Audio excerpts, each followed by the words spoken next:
That's better. Hey, how you doing? Hope you are doing well, guys. Hope you had a nice weekend. A bit late on the upload of the videos on YouTube, but I'm gonna upload that tonight, hopefully. Just need to finish the thumbnails. Need to find a good way to make decent thumbnails. Anyways, hope you are doing well. Hope you had a nice weekend. Last week, we were talking about stress, mainly about that.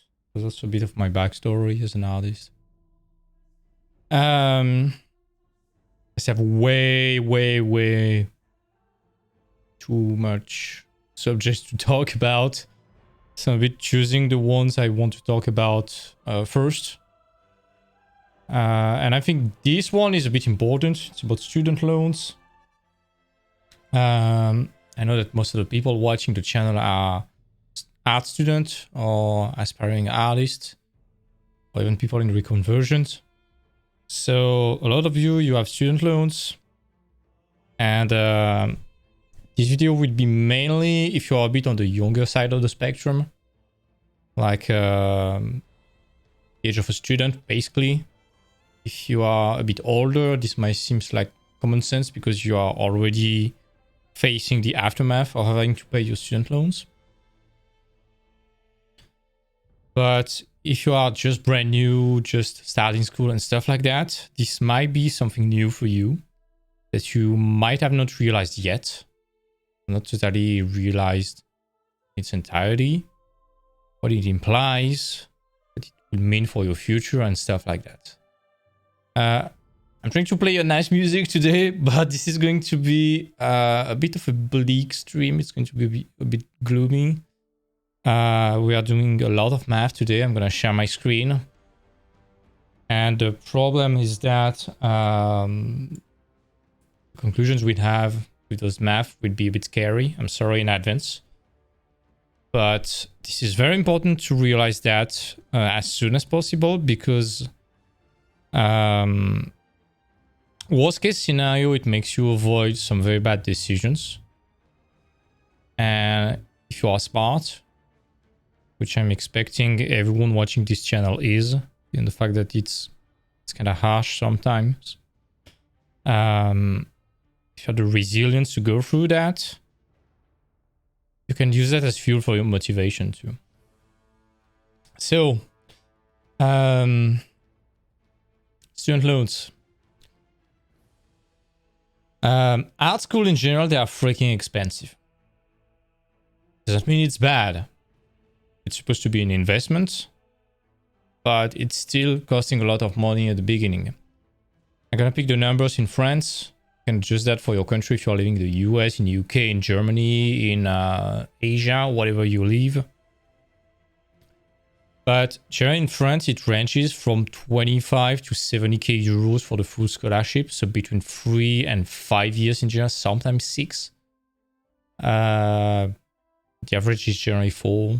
Generally have 1 year of preparatory class, then 3 years of school. Sometimes you have 4 years of school and 1 year of preparatory class. Depends. But a lot of time, getting a student loan is the only way you can afford art school. There are some a bit more fortunate people that can, for whatever reason, afford art school without having to get a loan, whether it's your parents that are able to pay that for you without getting in debt. Maybe you managed to get enough money on your savings accounts to afford that. Maybe you worked a few years before, you know, to save the money for that. In that case, that's good, but it still applies to you because in any case you have to pay for that. So even if it's your parents paying for you, it might be a good way to pay respect to them in some ways. So, yeah, art school are expensive. A lot of people every year when I'm teaching at schools, one of the first question I'm asking the first day is, do you have a student loan? Please raise your hand. And like half of the class is raising their hands. And those ones, generally, they are kind of aware of the pressure they have on their shoulders. But every time there are few of them that they have like a 50 grand student loan on their shoulders, they're completely oblivious to what's going on, to what it means for them and stuff like that. And it kind of kills me inside, to be honest. Because generally they are a bit complacent. They are not doing the work and stuff like that. And it kills me because they think they can afford to squander those years. They can squander their time and not be efficient at school. And they don't realize they have a fucking Damocles' sword on their head. And yeah, the financial Grim Reaper is coming. And yeah, they're not really aware what it means for the future. So that's why I'm doing a presentation today. It's to get people aware of what a student loan means. If you are living in the US, you are probably more aware than me about what it means, because there's a huge student loan economy and problem there. But if you're not from the US or still in the US and oblivious to that, you'll discover a bit about the wonderful world of student loans today. But what I want to talk about is the fact that having to pay your loans might mean a lot for your future, for your quote-unquote adult life, and how to make sure that you are optimizing your chance of not screwing yourself up with those potential deadly traps. Because I don't want to get too political or whatever, I don't want any debate, but basically a lot of the country's economy is based on debt. On the fact that people need to be in debt to afford what they want. It might be a car, it can be a house, it can also be their scholarship. And generally, in a lot of countries, you cannot declare bankruptcy on your student loans. So you have to pay them anyways. And if you can't, it's passed to your children and whatever. So it's a huge compound effect. So we'll assume that wherever you are living, you need 100% to pay your student loans. There's no way to escape that. So for some, it might seem elementary. In that case, that's good for you. You're probably in the minority. For other, it will probably be a big electroshock. So I'm sorry, bear with me. I hope this would make you take the good and necessary decision you need to do in order to avoid destroying your future.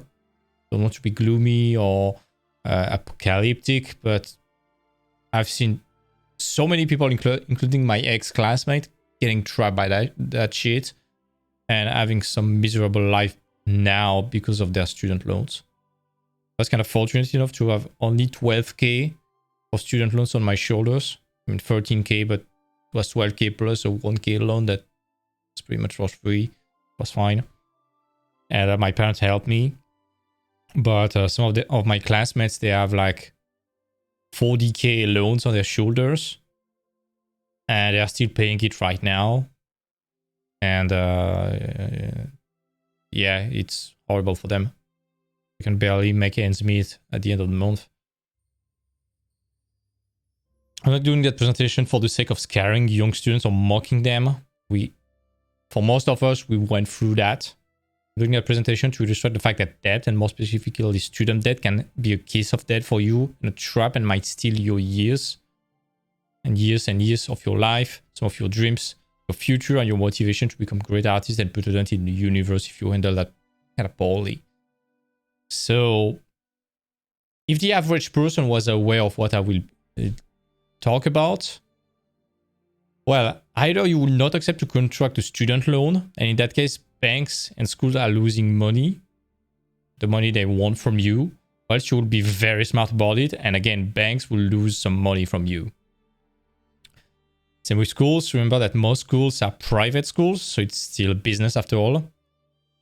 Even if they still genuinely or not care about you succeeding, it's still a business. So they still have to make money anyways. And it's not in their interest to get you aware of those risks, because a confused mind always says no. If you are scared, it might be about the school or about implication of your student loan, you're more willing to say no to the art school. So on a business standpoint, it's not in their interest to talk to you about that. That's why at school, unless they really care about your success, which there are few schools like that, nobody would talk to you about that. because you will run away. So I start sharing my screen. I made some notes. I've done some research. There we go. Let's share my screen. But apparently, the average student loan in the US, the average student debt is around $32.5K. So it's kind of surprising. I was expecting way higher because I'm not from the US, but let's use that because it's kind of the average that we have in France. I've seen way more like 50, 60, 70K. We'll talk about those cases, but let's pick 32.5K euros in debt.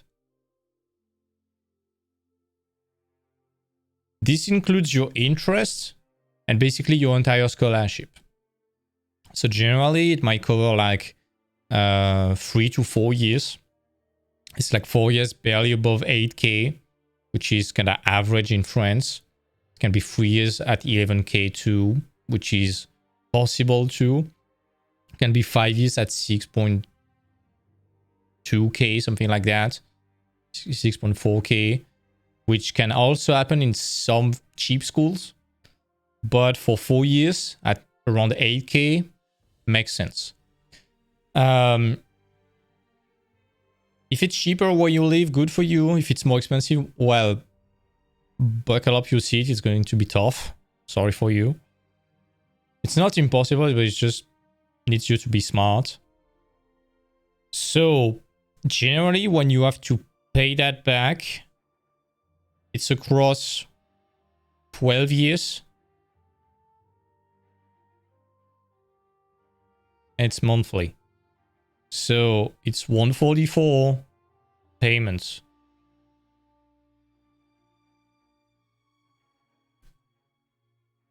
So let's pick 32.5K divided by 144. Technically, it should be let me do the math. So 32 divided by 12 divided by 12 again. 225.7 euros per month. Okay.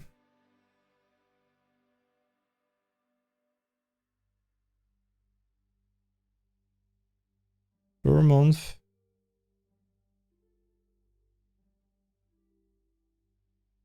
For 12 years.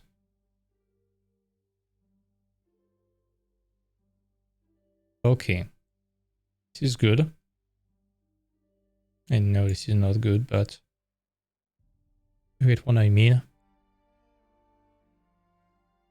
Okay. So let's assume you would start paying that back 1 year after the end of your studies. It gives you 1 year to find a job. Let's assume in kind of an average case scenario that it takes you 1 year to find a job. So you are starting to pay your loans exactly when you are starting your job. Like when you get your first paycheck, that's when you need to start. Let's be kind of optimistic and start with that. Again, I'm going to pick the average salary in France. As a junior, when you are starting, at least for a concept artist or 3D artist, back in my days, but still according to some numbers, you are kind of on the lucky side, on the higher paid side of the spectrum. If you get around 2.3K per month. So you start as a junior.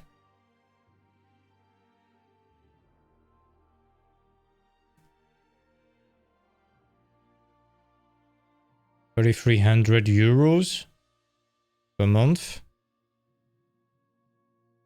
before tax.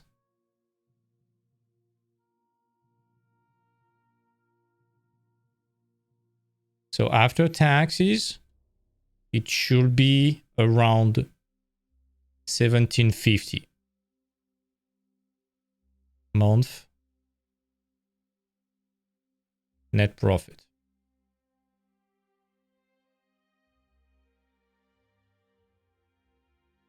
At the end of the year, you still have your income taxes. Think about income taxes.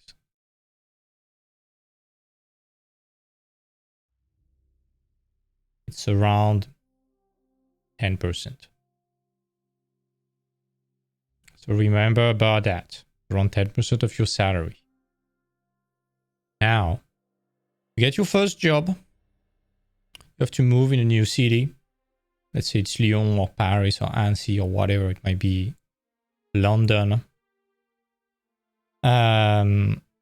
What are your fees? Because technically you get a full-time job, so you should be financially autonomous and pay everything like an adult person. So what do you have in terms of fees? I made few of them. Can depend on what you have to pay on your country, but this one is kind of universal. So you have your rent. Let's say 750 euros. You have your electricity.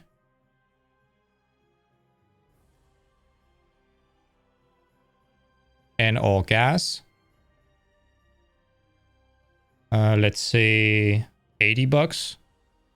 Recently, due to the lockdown and stuff like that, it increased drastically. I went from 86 to 131 per month. This is crazy. But let's stick to 80 to be kind of kind. Water. I know that in some country water is free. It's not in France. So let's say 30 bucks.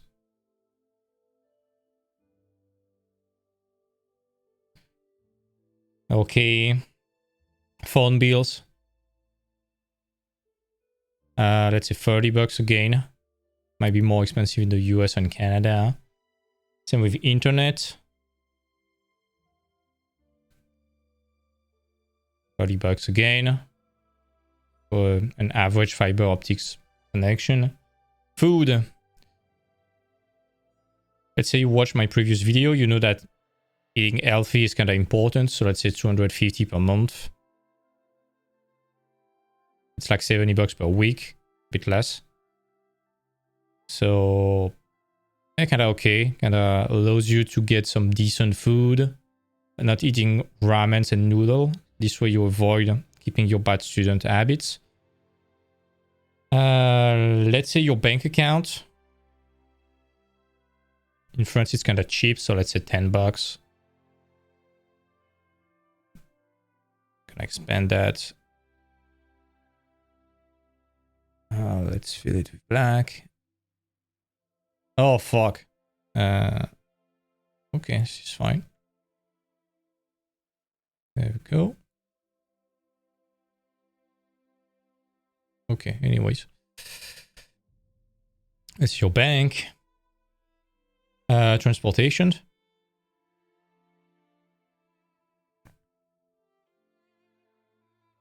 Let's say 50 bucks.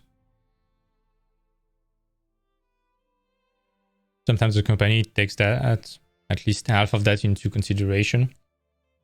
Let's say 50 bucks. Insurances. Again, it depends on your country, but in France, let's say around 50 bucks per month to insure your apartment, your house, your equipment, maybe your hands, your eyes, health insurance, stuff like that. Then you have your loans. So student loans. 205.7. And remember about your income taxes at the end of the year. So 10% of this. So 175 per month. that you save on your bank account. Okay, let's make the total of that.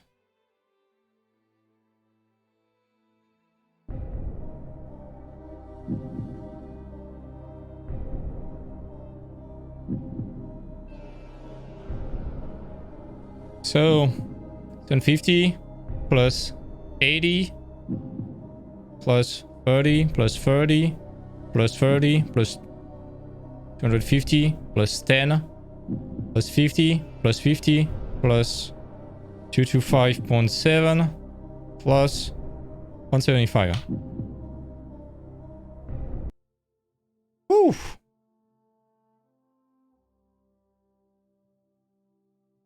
$1680.7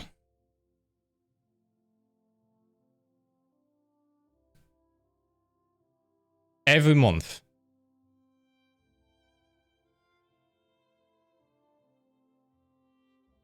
Every month.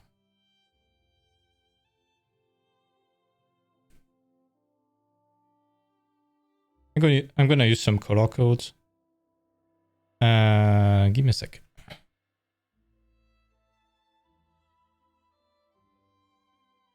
gonna put what you earn in green and what you have to pay in red.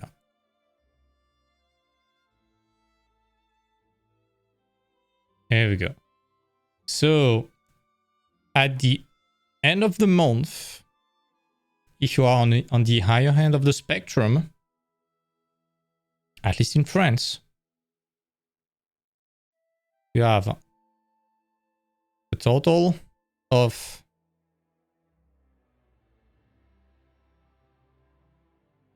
$1750 minus $1680. I'm gonna remove the 70 cents, that's fine. Equals $70.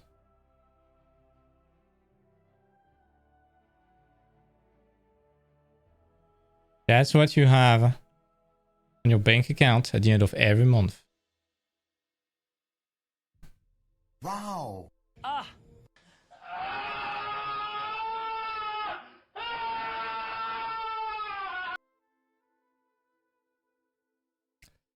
Okay.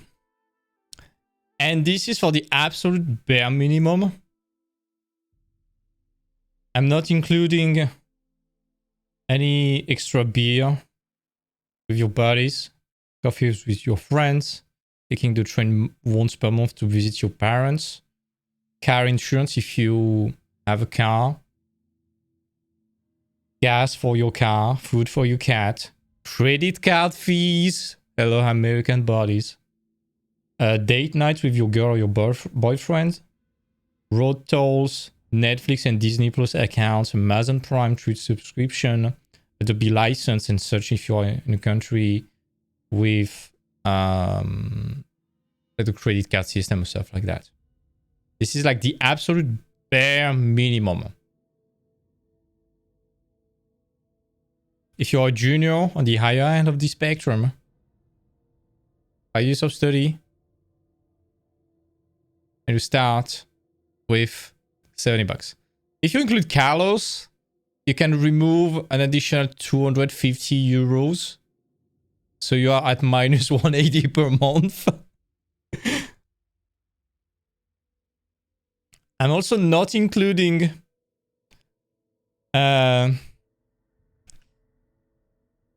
this is like the easy mode. This is like the My Little Pony mode. But if you are your average art student, well, you know what? You also have generally a lot of additional stuff to pay for. Like, for example, because right there in the loan it's just for the scholarship. But it might be 4 years of rent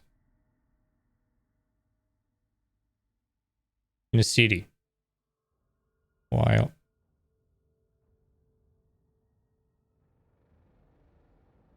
That's cool.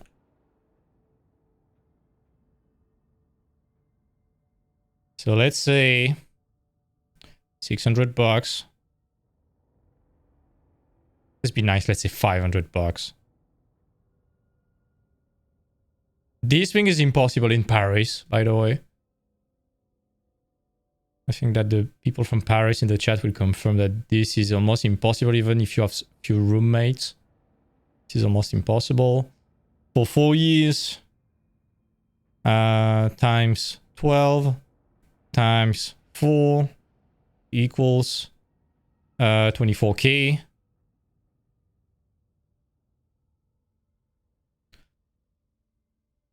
Technically, you should have if you are in France, you have some aid. So technically, you have 240. Let's say 240. Be generous. Times 12 times 4. This is some aid from the government. Equals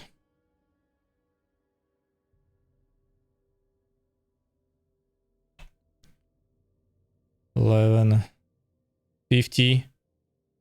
So in total, you have 1250 for the rent. Then you have food. Let's say you're a student eating noodles, so you manage to live out of $40 per week. So let's say 150 to be very, very scarce. 150 per month. Times 12 times 4 equal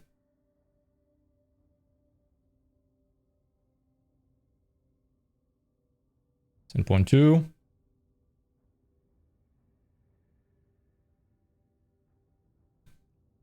Plus transportations. Let's say 50 times 12 times 4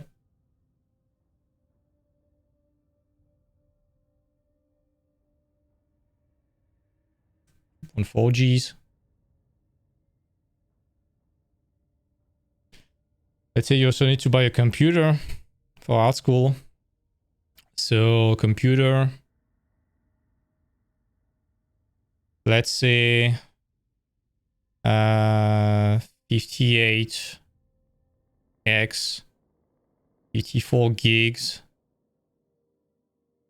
RTX 3070,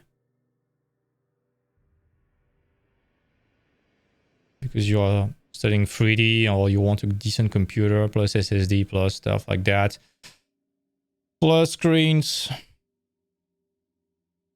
plus the Cintiq. Let's say 3.5k to be very generous. What else do I miss? Plus internet. Plus electricity. Water. So 30 plus 80. Let's say 50 plus 30. So that's 110 times 12 times 4.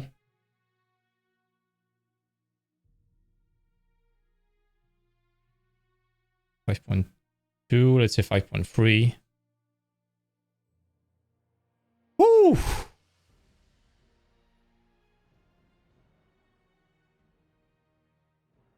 So this makes up for a total of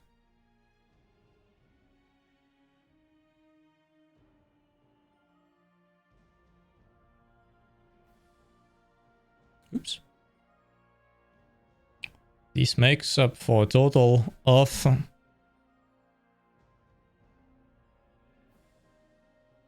let's see, plus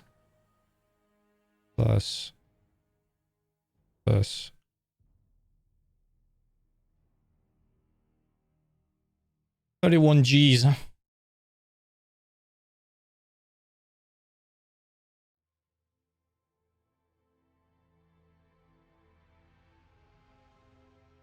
So it basically doubles your loans. So let's do the math. Instead of 32.5 G's, you have 63.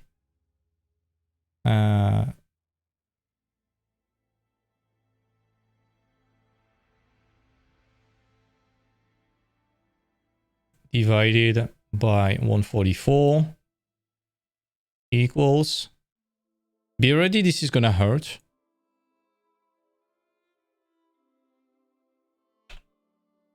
$140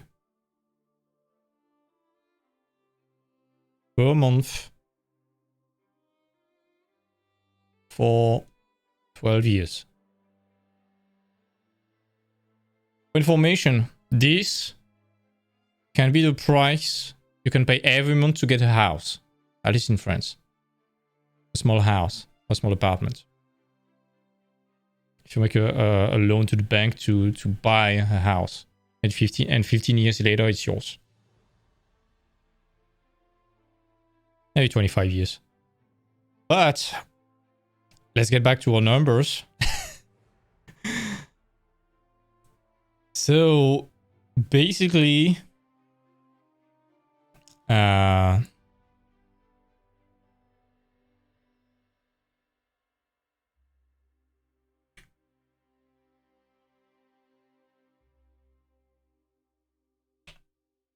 okay.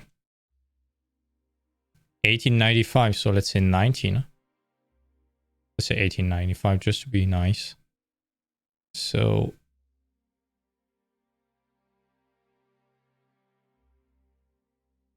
all of that, but with a loan of 60 G's. So that every month. So basically every month.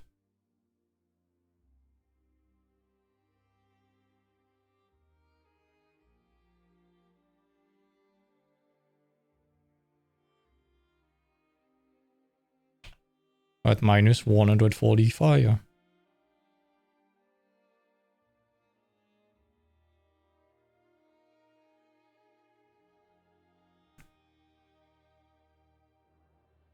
So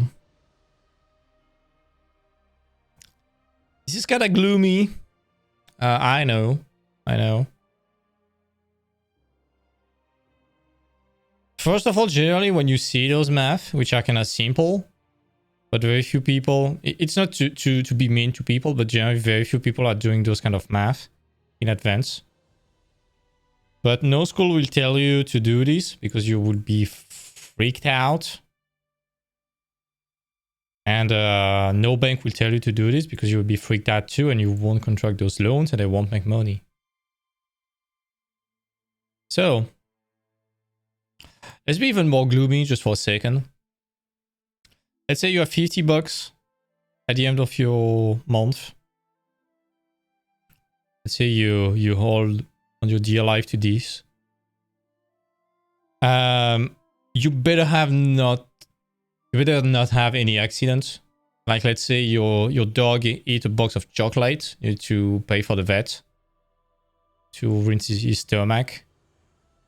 Let's say you have a flat tire. Let's say one of your computer component broke and you need to change it. Let's say your graphics card breaks right now. We are in a shortage of graphics cards, as we have been for almost 1 year now. You need to pay $600 for a simple RTX 3060, which is absolutely ludicrous. But yeah, or else you just want to pay a gift for your sister's birthday or Christmas. You want to afford a date night with your girlfriend or your boyfriend. You break your arm. For whatever reason, you need to change, I don't know, your oven, your microwave, something like that. It's kind of short. Okay. So this is kind of gloomy. Let's pick all of that. Copy, paste it. Make it a bit smaller.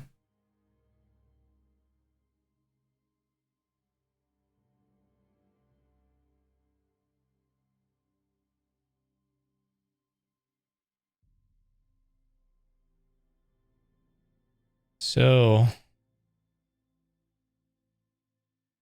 how do you do that now?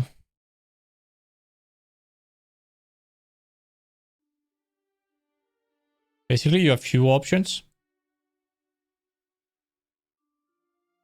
With some options to reduce that. But basically, the plan I advise for, this is not financial advice, by the way. This is just how I did to pay my loans. And we did the math with my dad, with my mom. And it was what was the best option for us. Basically, you need to find a way to reduce what you need to pay every month. Otherwise, you will choke. Even with 70 bucks at the end of the month, if there is any unplanned stuff, you can choke. You don't want that. Because if you're in the negative, you're even more debt and interest to the bank, and it's compounding, and it's dragging you down even more. So, what you want to do, let's say it's like a gigantic health bar of the boss. Like you are playing Dark Souls, there's some Dark Souls music, you need to fight the boss, which is your student loans. Every month, you chew a bit of its life. That's cool.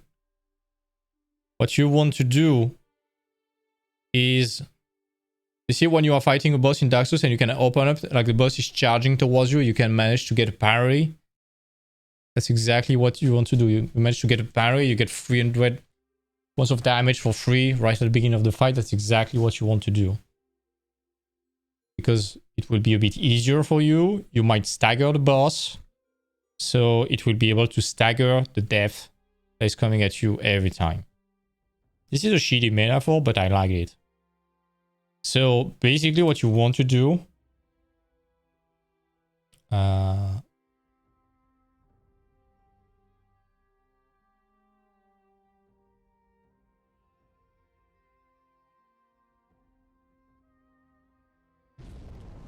what you want to do is something as close as possible as that.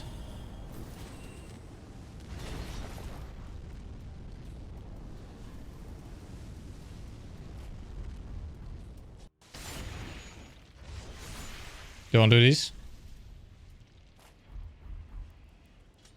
Come on, buddy. There you go. What you want to do is exactly that. You prep.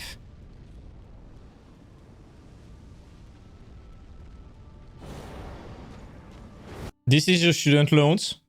This is your first payment, and this is you. And you do exactly this. In that case, the guy is good enough to one-shot it. But imagine you have to fight a boss and there's already half the health bar down. It's way easier. Stagger it, you skip the first phase maybe. It's good. Let's watch it.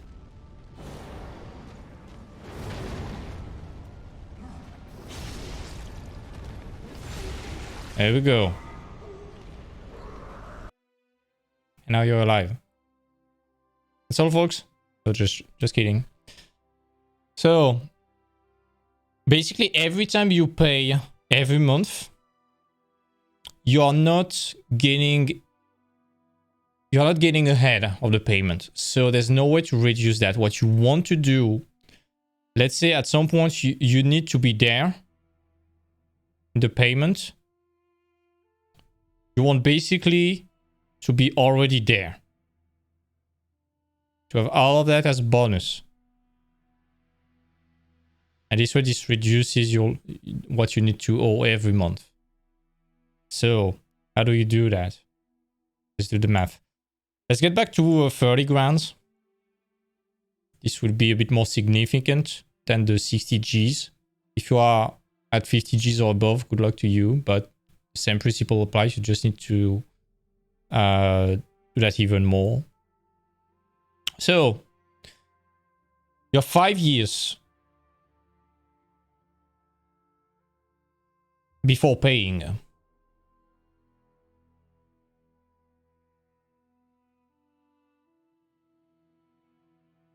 Okay. 5 years before paying. Those 5 years, you have 4 years at school. And 1 year on your own.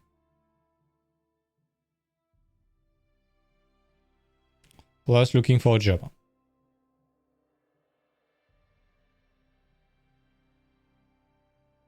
If you have more years, good for you. That's good. That's very good. So basically what you can do at school. I honestly will never advocate having a side job when you are at school, while you are still at school. This is way too hard to handle both your studies and a side job like at the bar or something like that at the same time. However, there is a summer.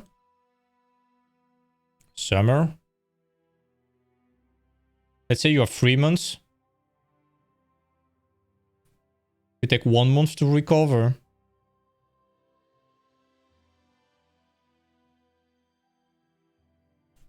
And 2 other months you can basically walk.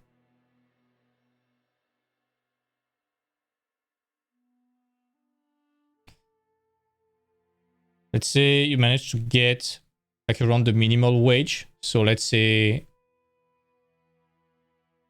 13k, 1300, sorry. So summer job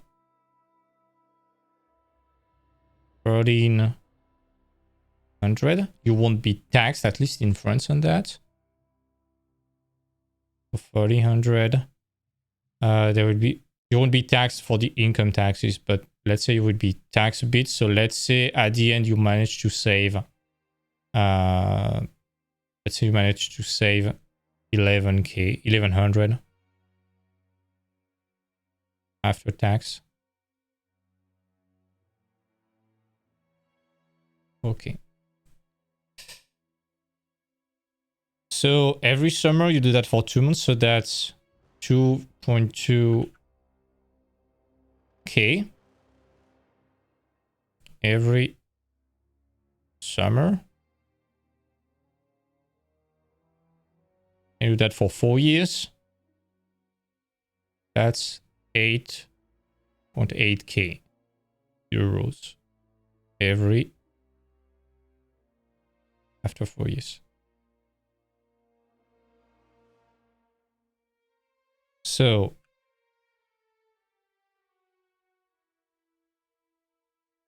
that's what you have at the end of the 4 years at school.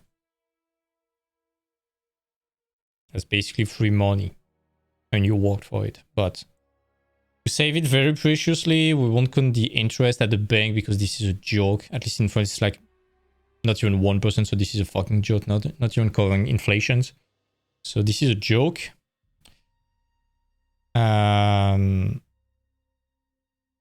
So we have that.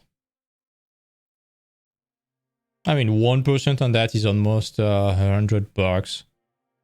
But anyways, we won't account for that just in case.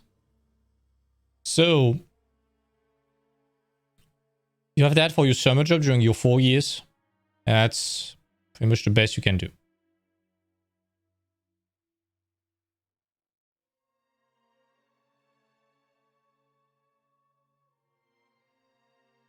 Let's say we just have that.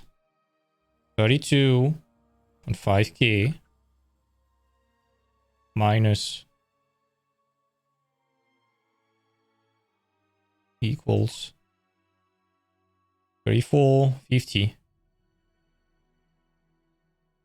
you almost removed a quarter of your debt right now.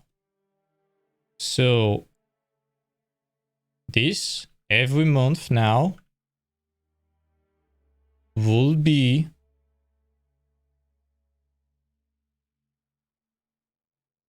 $170.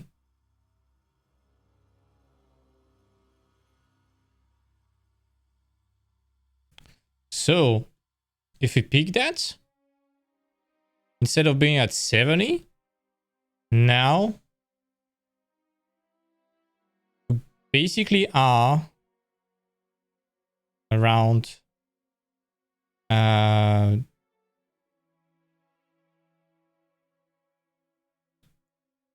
me grab my calculator.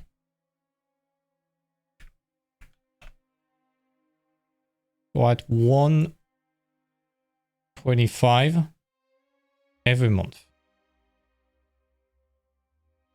Let me check. Yep.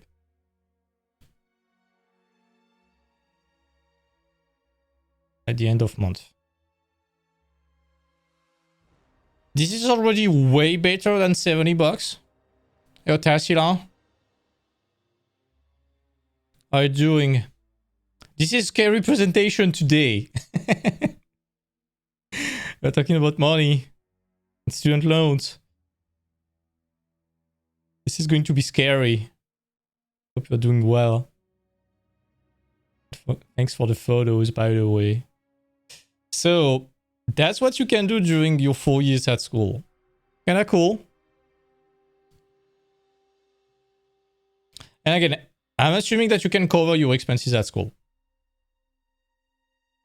So this is a very idealistic scenario. Otherwise, this is generally used to pay for the bills and stuff like that. So this is a very, very optimistic case scenario that I'm doing right now. Okay, now you have 1 year remaining. So of course you're looking for a job.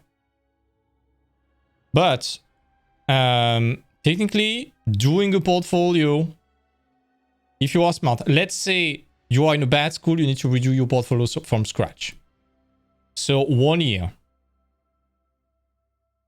So 1 year remaining. Let's do that in purple.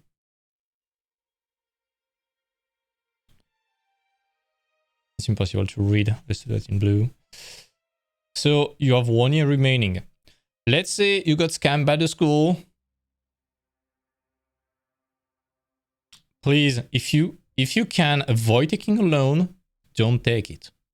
Not financial advice. We can talk about it on after if you want. If you want to join the chat, we can talk about it. But if you can avoid taking a loan, by all means, for the love of yourself, avoid taking a loan. Please.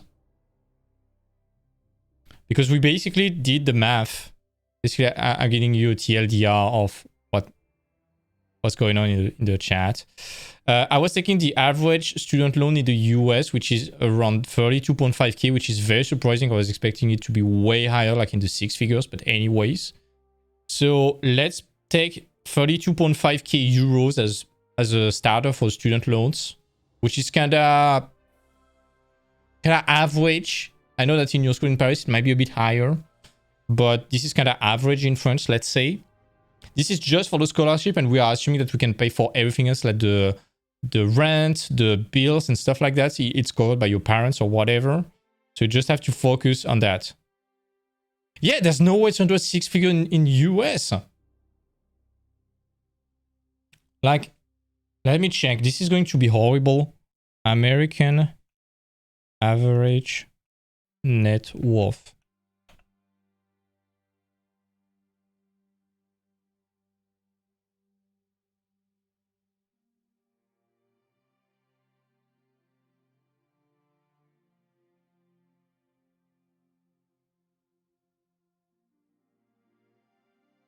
I'm pretty sure there was a study, like if you have at least 0 on your bank account, you are wealthier than most of the Americans. Something like that. Yeah, average college tuition is crazy expensive, and even more for our school in the US, I guess.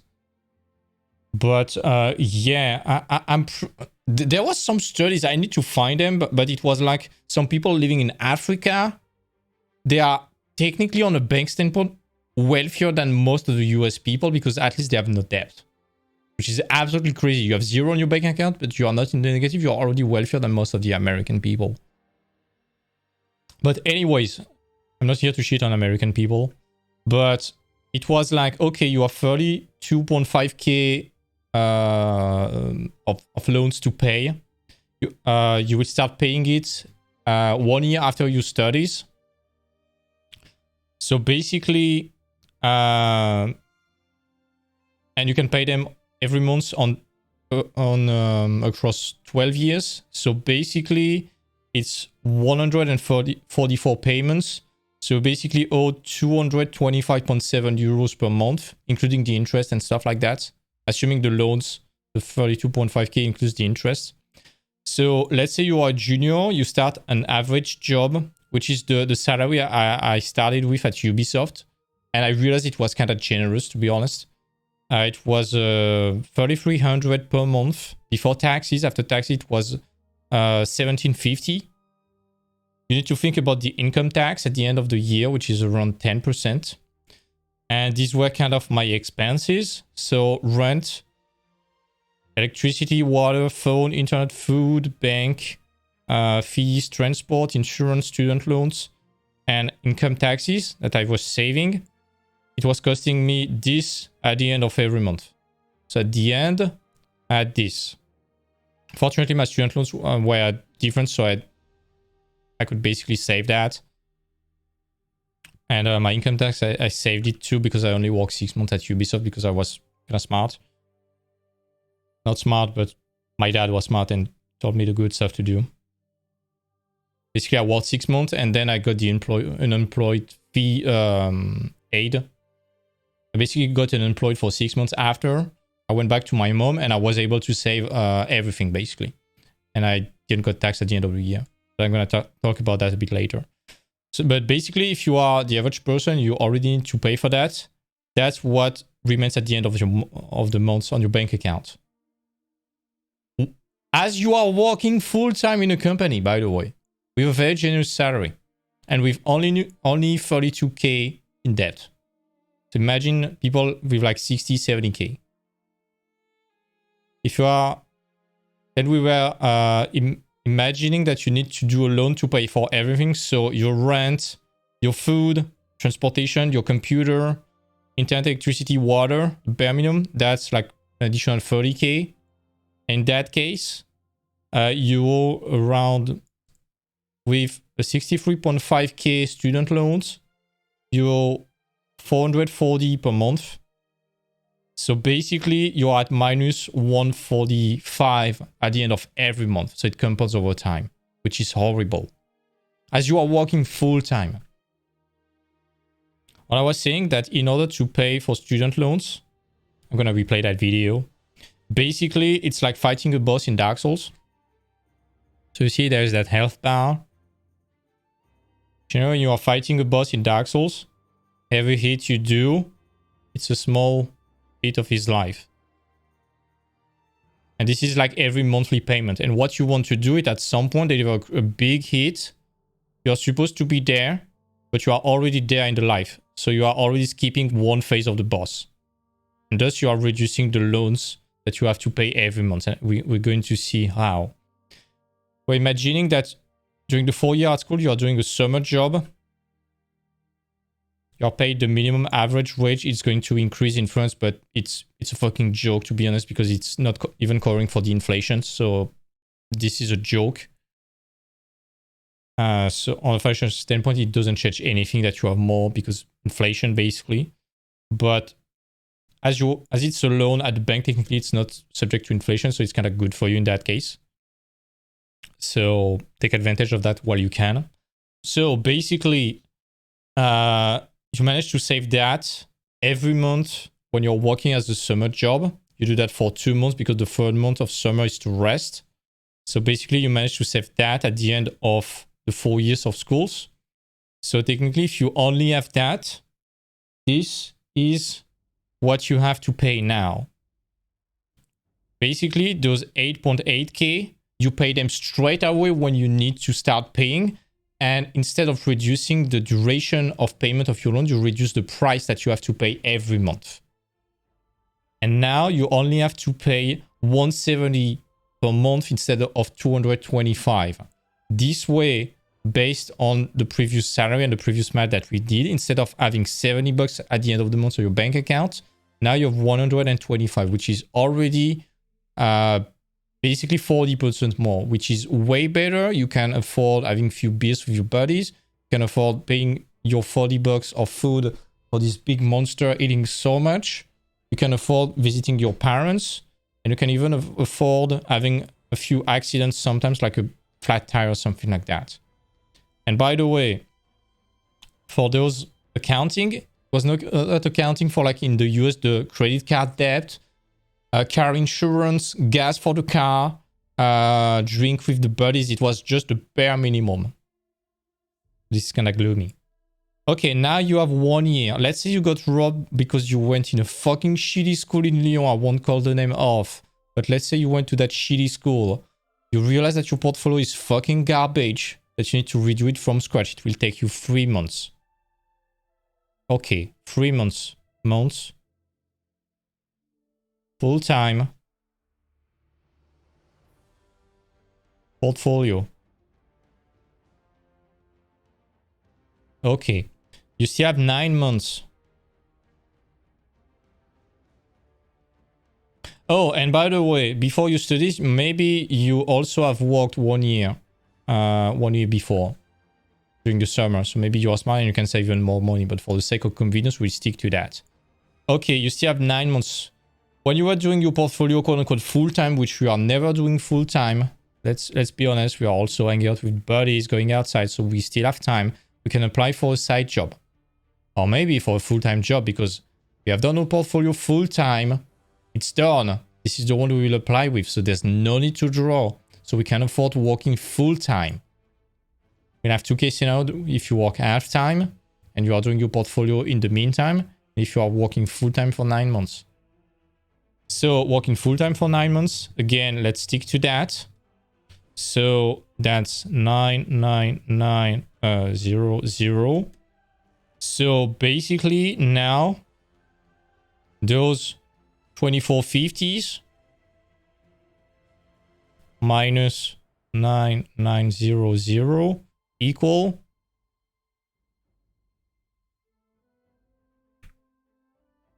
1460. Congrats. Your loan is divided by 2 already right from the start.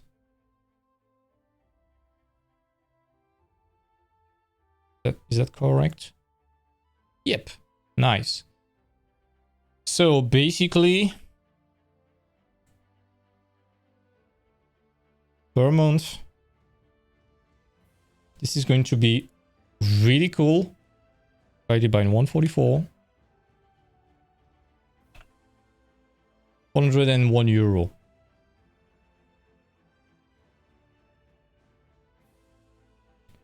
So now, basically, let's do the math again.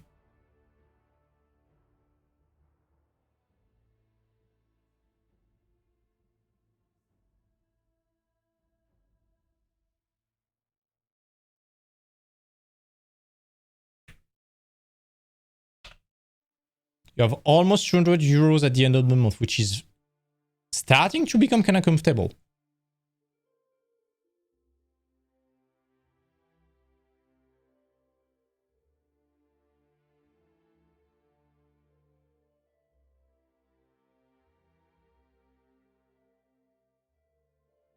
This is already a bit better.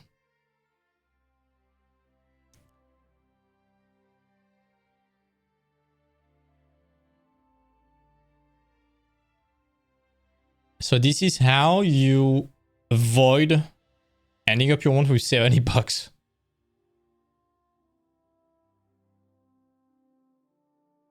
And now you can afford visiting your parents, having a cat or a dog, having a few beers with your buddies, stuff like that. There's still 15 Gs remaining to be paid. This is already much more manageable in terms of finance. So this is cool. How do you keep paying that? This is pretty much the best you can do while you are during your study years, which is fine. This is already very good. You have reduced it by basically almost 50%. If you have a 60G, you have reduced it by 25%, which is already a bit better. This is good. Basically, if you have a 60G, you're at minus 100 instead of minus 145, which is a bit better. I mean, it's still horrible, but it's less worse, let's say. Okay. So now you have few options to pay for that. Pay for the remaining one. Basically, at some point, let's say you are paying $20 per month. At some point, it's so insignificant that you don't really care and you can live with that. So let's try to keep reducing it. I would never advocate to spend everything that remains at the end of the month to advance on your student loan. This might sound smart, but you still need to have a safety blanket. We'll probably talk about that in another video, but basically my safety blanket personally is being able to pay 6 months of all my expenses in advance. If I don't have that on my bank account, I'm kind of scared. Just in case, let's say for whatever reason you have an accident on your hand, or you lose your job or something like that. There's a 6 months period. 6 months is enough to bounce, but it's still kind of short. But to me, this is like my safety blanket. 6 months, I'm fine. 4 months, I'm starting to get worried. 3 months, I'm freaking out and I'm not sleeping. That's how I'm leaving the thing, by the way. So you have few options. Basically, you have your full-time job now.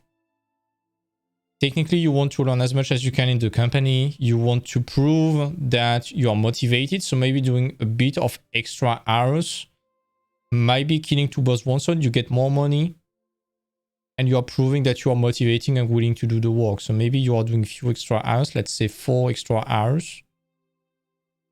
Extra hours a week. Let's be generous and let's say it gives you like $80. Do that.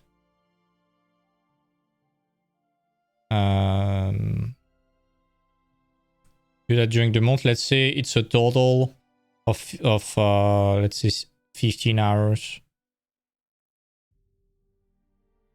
per month. That's like a $300. If the company agrees for, of course. But it can be doing some commissions at night.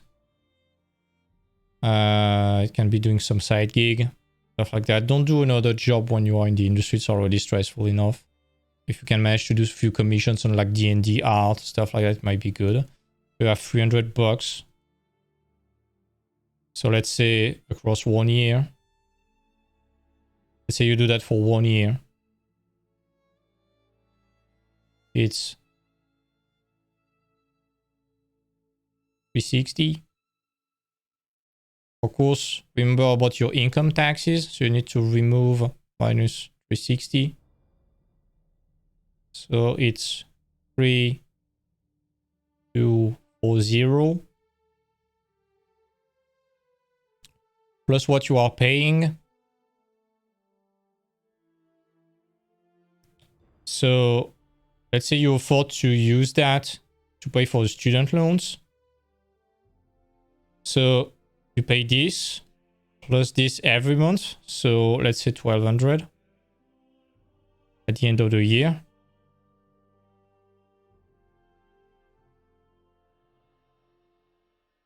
Boom, you paid 4440.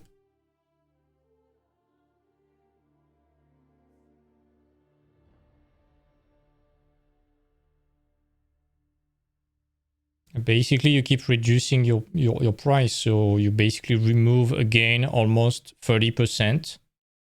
So now you only owe around $70 per month.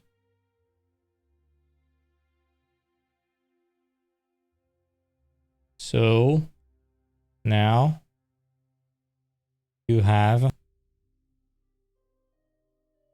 224 at the end of the month. And there is only around 10 Gs remaining.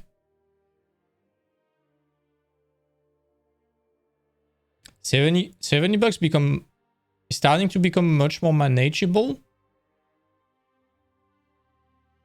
So let's say the next year you are only doing 10 extra hours.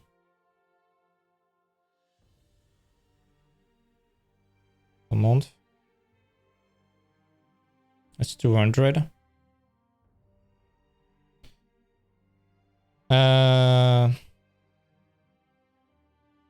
So that's at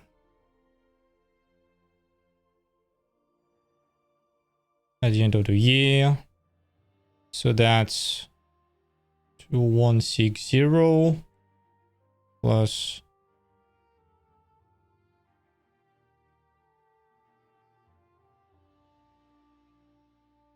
there we go. It's still reduced by 30%. So now you only have 6.64 remaining. You probably owe around $50 per month.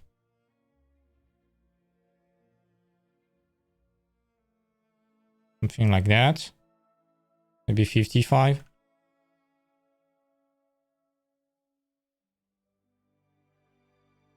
Okay. So that's job first year. Job second year. Maybe you get a raise because you have 2 years of experience. Now you are earning 2K per month. Okay, net profit.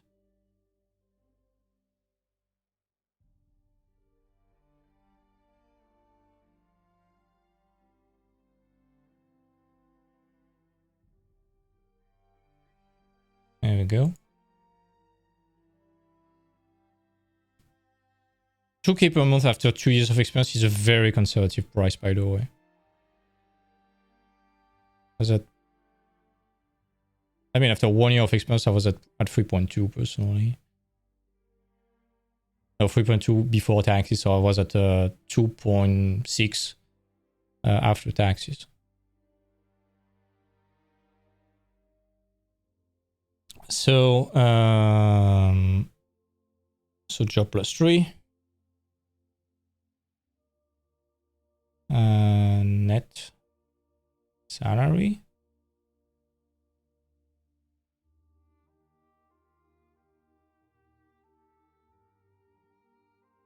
Okay. So basically now you have your expenses. So you owe, let's have a quick math.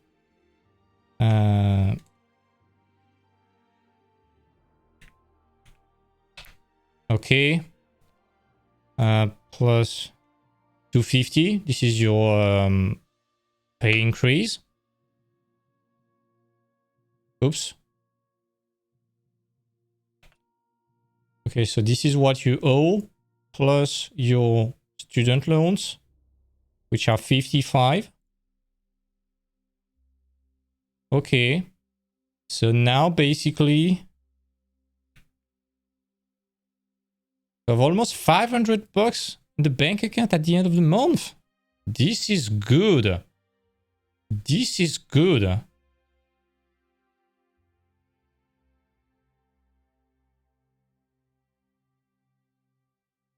This is freaking good.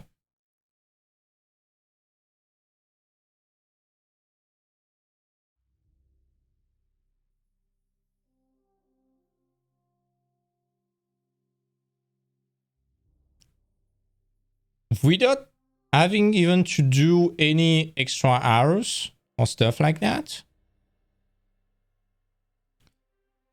So let's say you decide to be a bit aggressive on what you want to pay.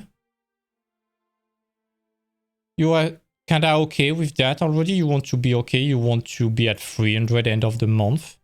So basically you are giving 190 every month. Times 12.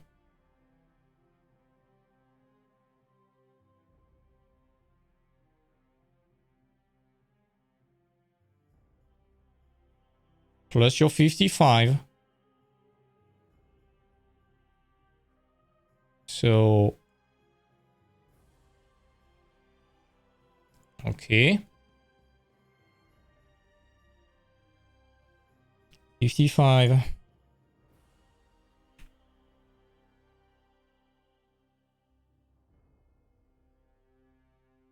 That's a total of 0, 4, 9, 2. Yep.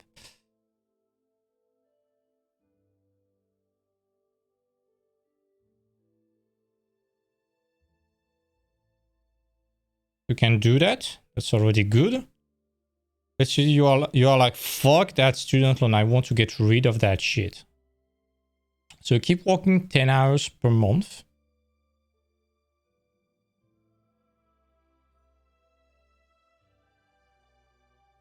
Let's say it's a bit more expensive because you got the salary increase. So now 10 hours are, let's say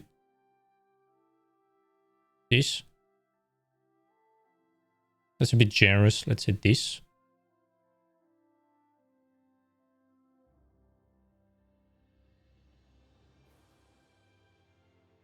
Let's split the difference. Let's say this. So that's, there we go. 2760 minus 276, just in case. Never forget the income tax at the end of the year.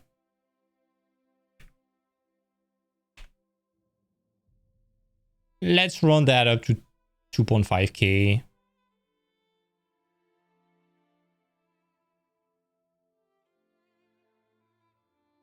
Okay, let's be exact, just to be nitpicky.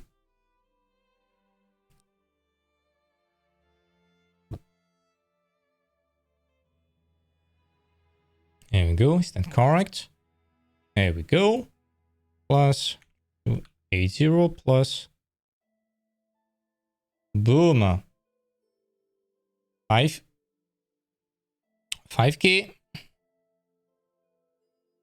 That's a total of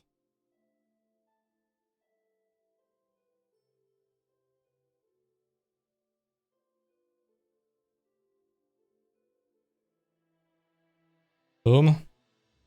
So now your student loan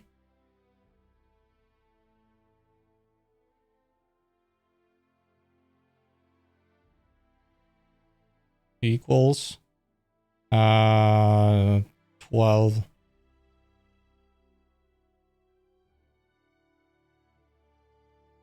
euros. It's absolutely insignificant. It's like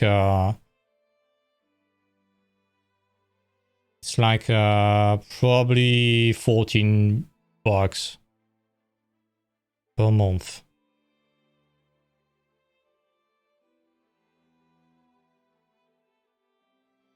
And next year, job, whole year.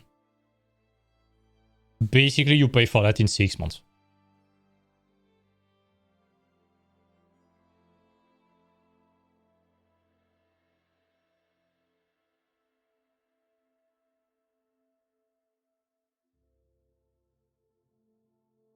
There we go.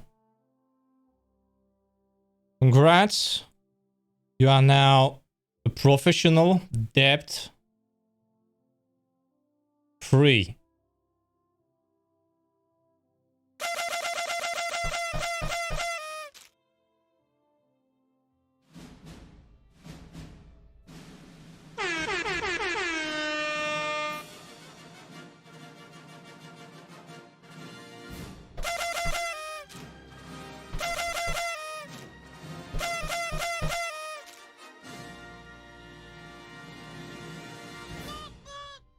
Cool. Cool.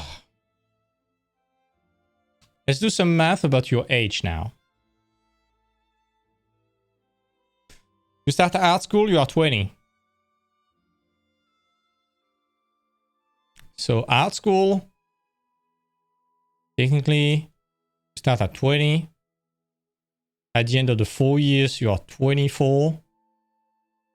At the end of that year, you are 25. So entering the industry at 25, which is kind of average. 26. 27. 28. 28 and half. You are debt free. Honestly, not that bad. Not that bad at all. Let's say you enter school at 18.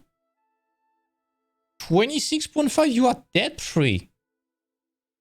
Most of the people at university, once they are 25, they just got their master's degree in science or whatever useless degree they have. They have no experience. They are destroyed by debt. They have no job. They have no money. And you, instead, you are debt free. Not that bad. Not that bad. But it all comes down to those early years. And especially this year, in between studies and school. Of course, if you start working directly, that's even better. You can probably skip almost 6 months thanks to that. It depends.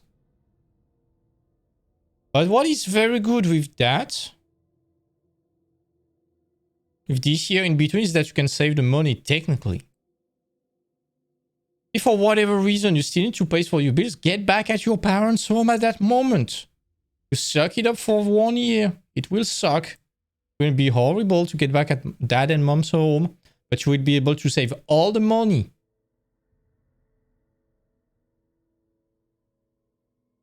Not that bad. It's all about reducing not the time of the credit, but the price of the credit until it becomes kind of irrelevant. Like $14 per month, I don't care. Who cares? It's the price of Netflix, probably. Cancel your Netflix and you pay your student loans with that. Good. That's fine.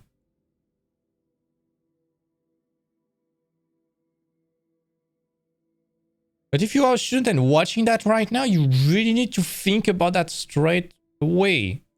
Because it was kind of a generous salary in France. And I know that 2,300 might not seem like much for US people, for example. But let's say you live in LA. Having a rent at 750, you would never find that. It's more likely to be doubled. So even if you want 3K, everything will be so much more expensive.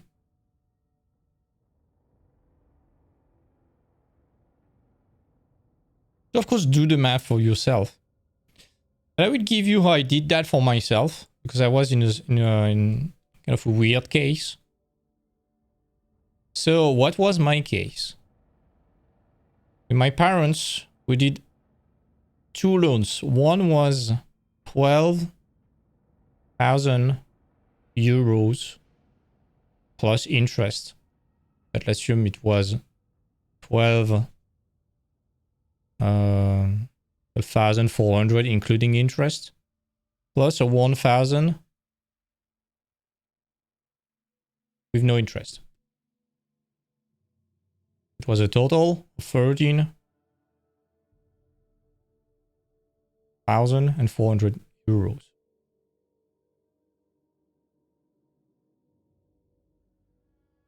I was very fortunate and I'm very glad for my parents, because they were like, hey Tim, we'll split that in 3.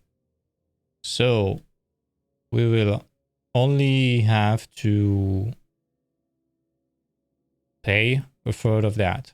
Divided by 3 equals, divided by 3, 4, 4, 6, 7 per person.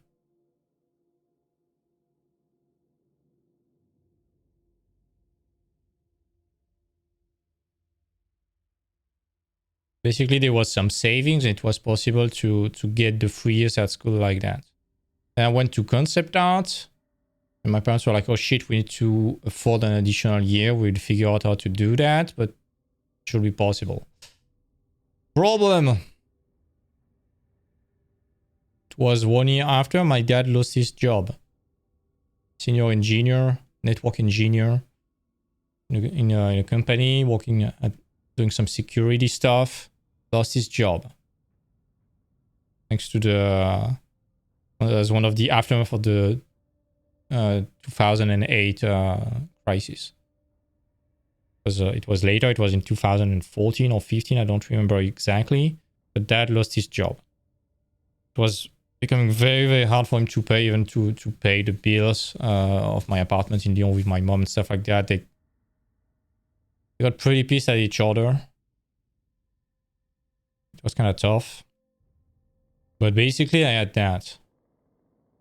And basically, something that was nice is that I had around 1 year before starting to pay my student loans when I got fired at the school.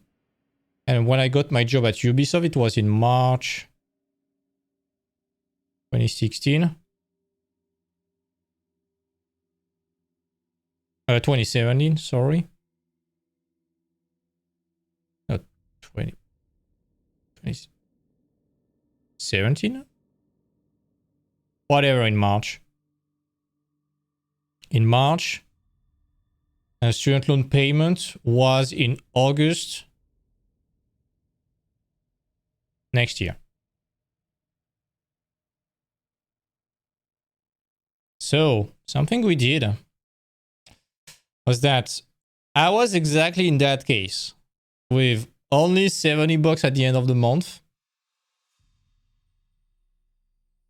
Because if I had not any student loans right now, I was not saving for them. I had a bit more expenses on some insurances and stuff like that. The rent was 870, something like that. Plus, I was visiting my parents twice per month. And it started to be almost every weekend. So basically, I was at the end of the month with between 50 and 70 bucks. I couldn't afford my cat and stuff like that. So it was kind of rough. So what I decided to do, we did the math with my parents. At some point, we were like, hey, let's work 6 months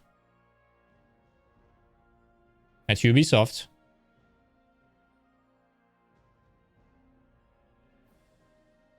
You earn the money, but you don't save it. You just survive, you get your experience, you get trained, whatever. This is fine. Then you get back home. At mom home. And you get 6 months of unemployment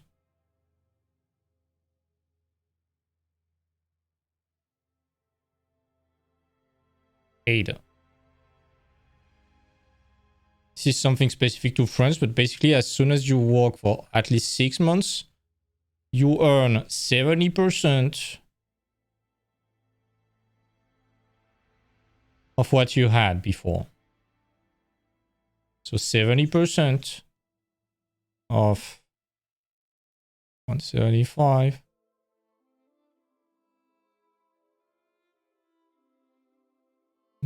0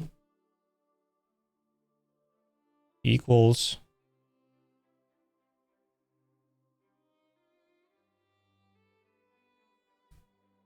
1225.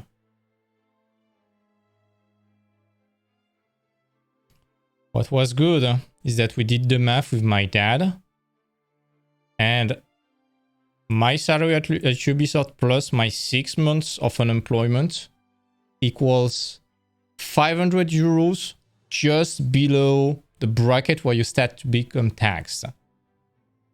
So there was no tax on my side. I got no income tax this year. So I was able to save 175 every month at Ubisoft. So times 6.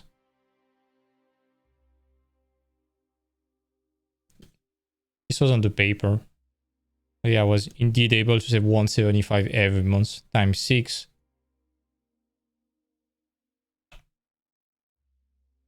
€1,050 plus this times 6 equals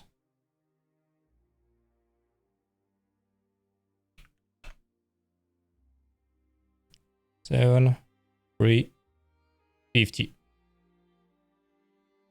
So this is a total of 8.4k.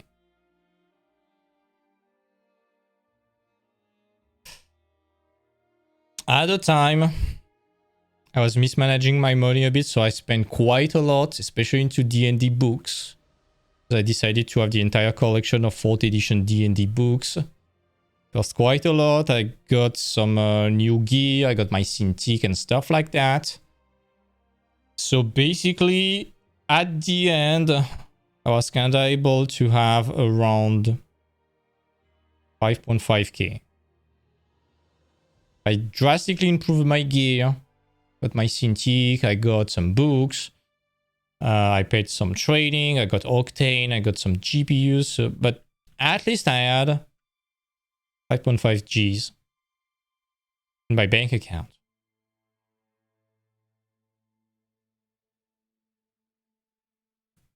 So 6 months, so March till end of September. Actually, it was till end of October. Then 6 additional months. October, so November, December, January, February, March, April. So in April, I had that. So I saved the money. In August, so 4 months after, I was able to pay my part.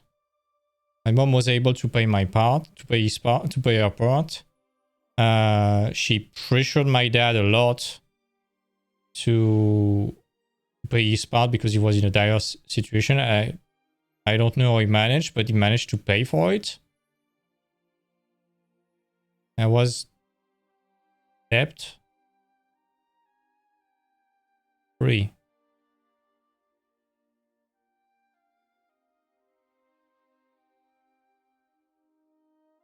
This is kind of cool. This is kind of cool. Of course, this is a much more fortunate case than the previous case study. I can definitely agree with that. I got pretty scared about my dad who lost his job. I was like, my dad is just about to become homeless. So, even though it's not very great, Basically, during the 6 months of unemployment, I didn't do nothing.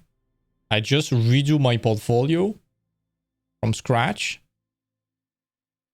Took a bit of time, but basically then I got my job at Quantic Dream.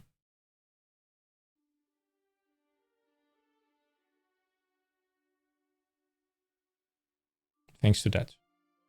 So I went from Ubisoft to Quantic Dream. My salary went from 230 before tax to 3.2.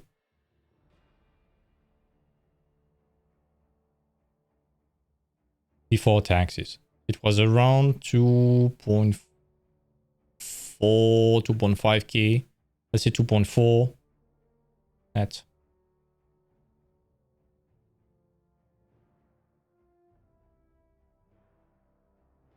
Not bad in 1 year and a half. Not bad. If I accepted Quantic Dream, it was because it was in Paris. So even if it's low for a Parisian salary, at least it was a way for me to lock my salary. It was like, hey, I need at least 3 times the price of a rent in Paris to pay my bills. Otherwise, I won't even be able to come. So you need to pay me at least that. I didn't really care about the money. I was not very good in business at the time. But basically, this locked up my salary. And now with some back, basically, let's say someone in Lyon wants to hire me after Quantic Dream, and this happened with the school I was teaching at. I was like, hey, Quantic Dream was paying me this, so there's no way you can pay me below that. So I'm like, yeah, we can't really argue against that. 2.6k. Boom. There is locked up. Again. You play the game over and over and over again. You can do that in freelance. Now I'm in freelance, so it's a bit different. But basically, that's how I used the 6 months of unemployment to both change job, because I was not very happy working on Steep. Redo my portfolio while being paid. Plus pay for my student loans. Plus increase my salary by getting a job in a better company and lock up my salary up. Whew! This is cool.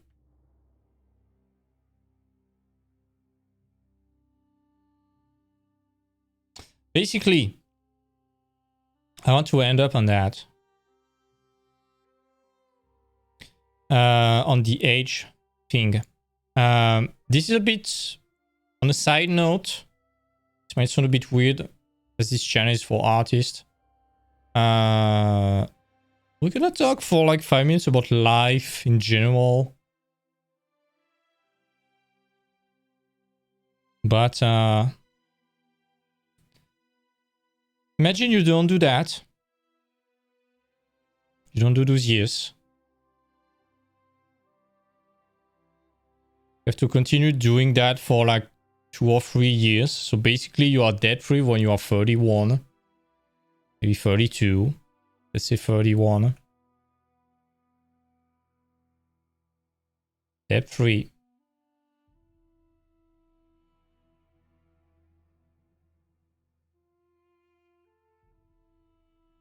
Okay. Congrats, you're 31. You're debt free. You can save around 600 at the end of the month. Now, cool. This is good. This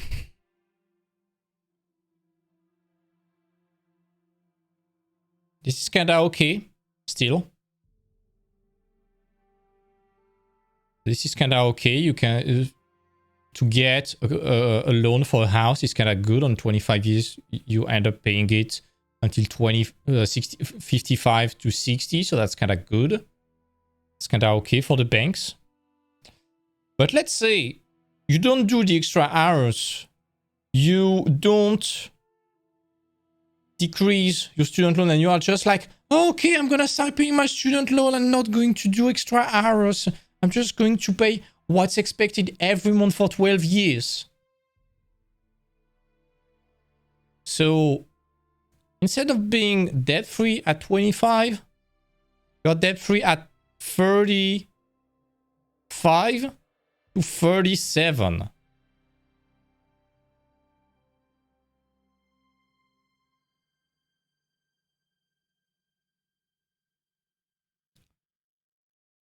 I would say 35 to 37. Good luck to get a loan for a house.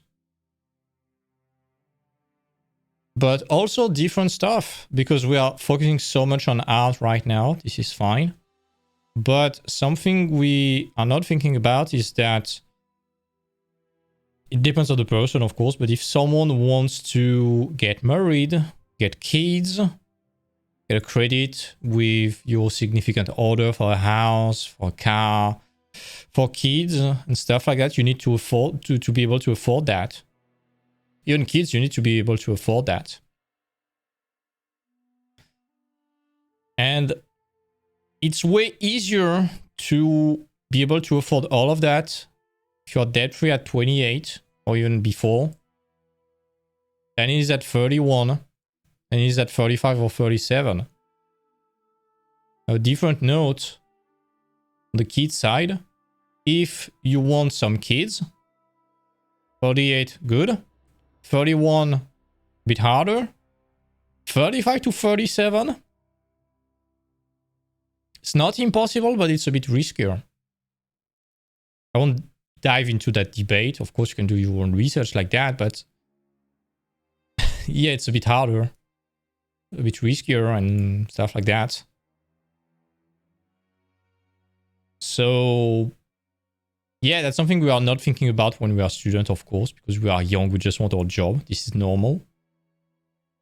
But debt basically is delaying when you can start your adult life. Because let's say you have 225 to pay at the end of every month. If you had like a loan of 600 euros for a house, the bank will just say no to you. Same for a loan for a car or stuff like that. This won't be possible for you to afford having a house that belongs to you.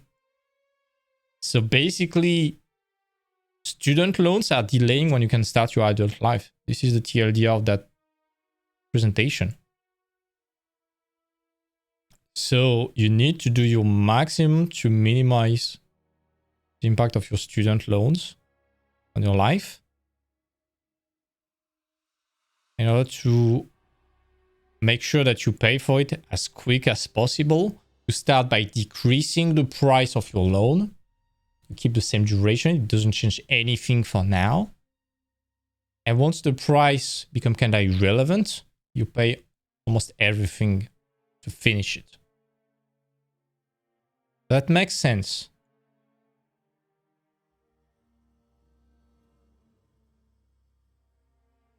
Whew. This was a heavy presentation today. Very different from what we are talking about when we are doing art and stuff like that. I'm pretty sure that very few artists on YouTube are talking about that. This is not financial advice. I'm not a financial advisor. I'm just a kid who managed to get debt-free at 23.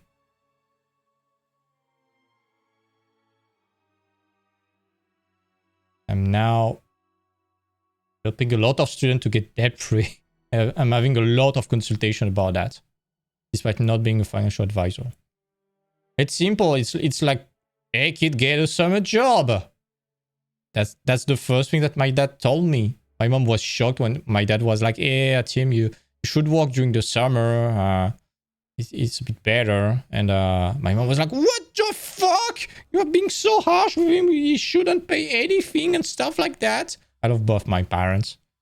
But my mom was like, hey, Tim, you shouldn't have anything to pay. My dad was like, hey, Tim, you should pay something. And I'm leaning a bit in the middle, like, okay, I need to pay for stuff. That's fine. But let's be smart about that.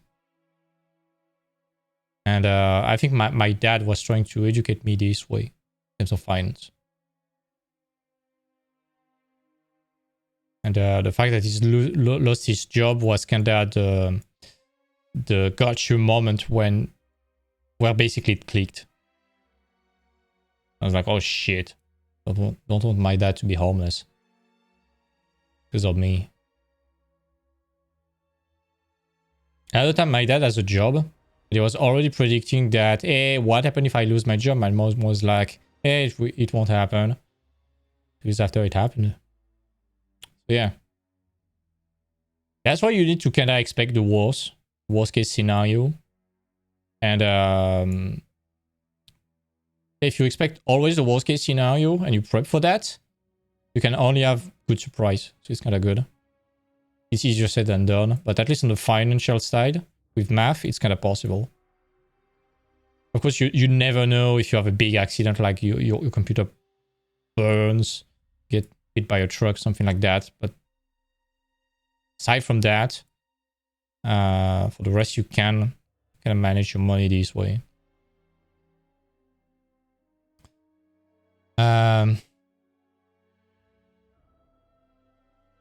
Also, another TLDR. I talked about it on the presentation previously. If you're a student, try to save every penny that you can. And if you are struggling with the money, do something very simple. Get a notebook. Get a pen. Open up one page. This is for your month. You write all your expenses, everything that you buy, all your spendings to the penny, even a simple 20 cents coffee. You write it down. You write your revenue, make the difference. And I can swear, I can bet everything you want. I can even bet a 2-hour consultation if you want. That if at the end of the month, if you do that, and you are honest with you, so every coffee, everything to the penny, you track it. If it doesn't make you realize that you are spending a lot of money on stuff you don't need, and if you don't adjust naturally according to that, I'm willing to give you a 2-hour consultation for free, I guess. To talk about that. I'm going to yell at you, I guess. But just do that, it will kind of shock you, and generally tends to fix the problem by itself. Or at least help you address the problem. Anyways, and honestly, this thing, I'm still doing that right now. It kind of helps me track everything. It doesn't mean that you should cut everything, like the beers at the coffee break, but at least what you are tracking, you can manage it, and you have control over it. So if you realize that your budget can afford you, allow you to afford like few beers and few coffees sometimes with your buddies, go for it. If you are panicking about money every evening, you cannot sleep because of that, it will help you figure out the problems and hopefully address them. Or at least start to find some solutions. I don't know. I wonder.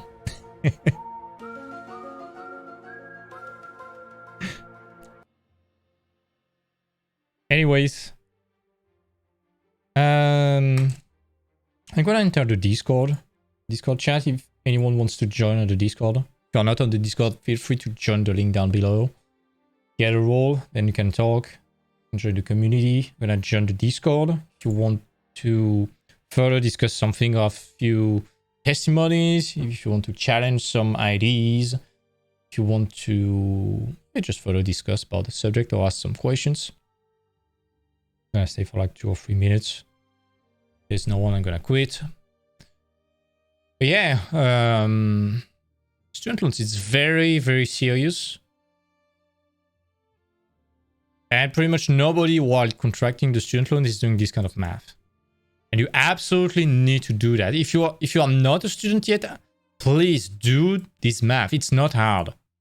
It's not hard. It just takes a bit of time. And without the explanation, you can pretty much sum that up in 1 hour, probably. And at least you can plan for your future. My mentor is always telling me that this money tracking stuff and money planning, if you don't track and monitor something, you have no control over it. And you can apply, that's what my mentor is telling me all the time, you can apply that to your finance, also to, for example, when you are going to the gym, to your weight, you are weighting yourself every single day. You are weighting everything you eat, you track your macros. This way, when there is a change, whether it's positive or negative, you can track why it's happening. So this is a way to have kind of an almost absolute control over what you need to manage, basically. I'm pretty sure at some point I'm going to do a presentation just about notebooks. Yeah, you're working on commissions right now. That's the solution.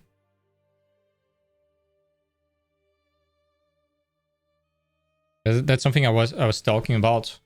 When you are, please, this is important. When you're in that year in between, when you're looking for your first job, if you haven't found the first job yet, you're still looking for it. Unless your commissions are able to bring you above the minimum wage on an hourly rate, don't do them. Get a side job. Work on your portfolio. This way you save time and you earn the same money.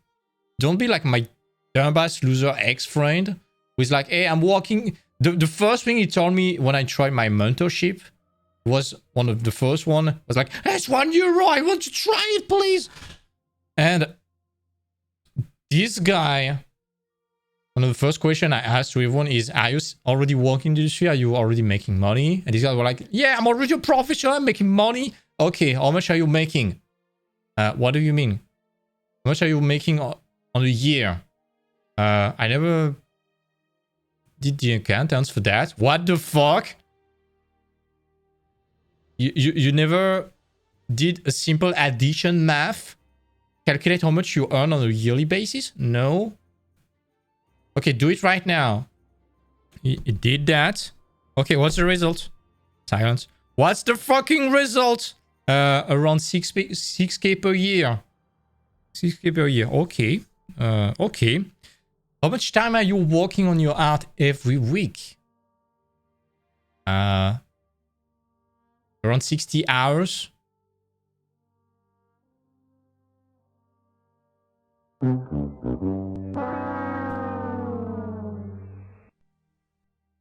Absolutely pathetic. Are you that stupid? Stupid.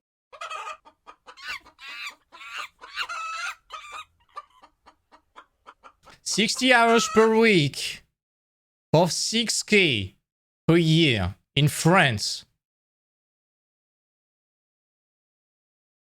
What I told him was something like, dude, get 10 hours per week at McDonald's or Starbucks or whatever low entry job that you can get right now in 1 hour that no one wants to do, and there is always some spots available. Go at fucking McDonald's, work 10 hours per week. This way you earn the same money on a yearly basis in 6 times less time. And you save 50 hours per week, you fucking idiot. Like, I was like, no, because I'm still working on art and stuff like that. But you don't have any fucking portfolio, you fucking stupid.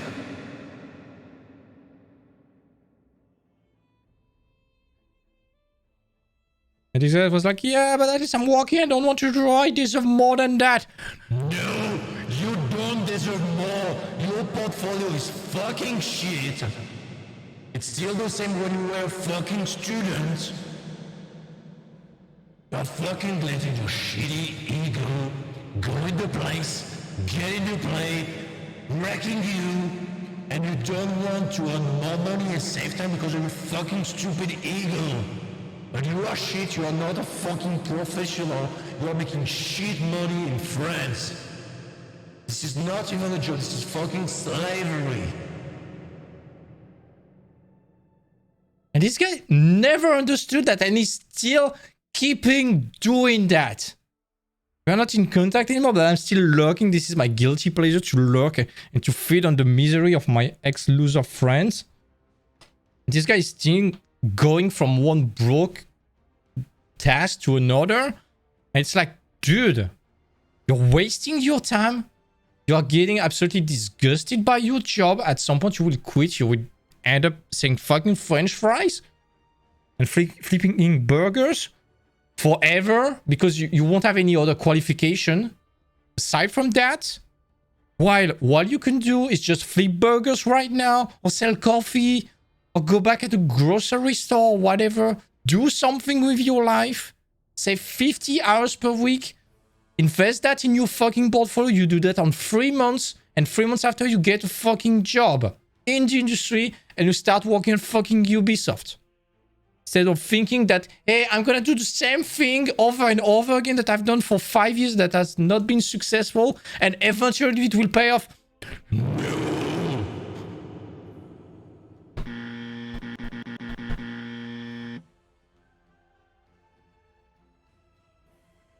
Don't be like that guy. I need to name that guy. This is going to be an actor. Let's call it Bob. Don't be like Bob. By the way, Bob, if you are looking at the stream, because I know that you are lurking sometime, hey, hope you are doing well. If you want to book a consultation, I can do that for half the price for you. But you won't. This is not to mock that person. This is not to mock that person. I genuinely try to help that person. He got my mentorship, which is $500. He got it for €1. Got it for fucking €1. He squandered that. I was his mentor when he was at school. I was 1 year before him. Never listened.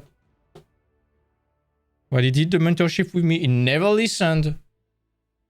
Since 3 years that he left school, I tried to help him. I even asked him if he wanted my job at Ubisoft. He was like, no, because I want to stay with my girlfriend. She's still studying. I was like, okay, that's noble. No problem with that. And now that she finished her study and is moving to Paris, guess who is moving with her?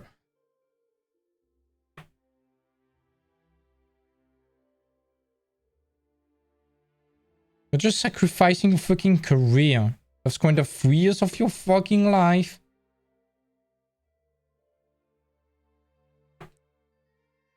It makes no fucking sense.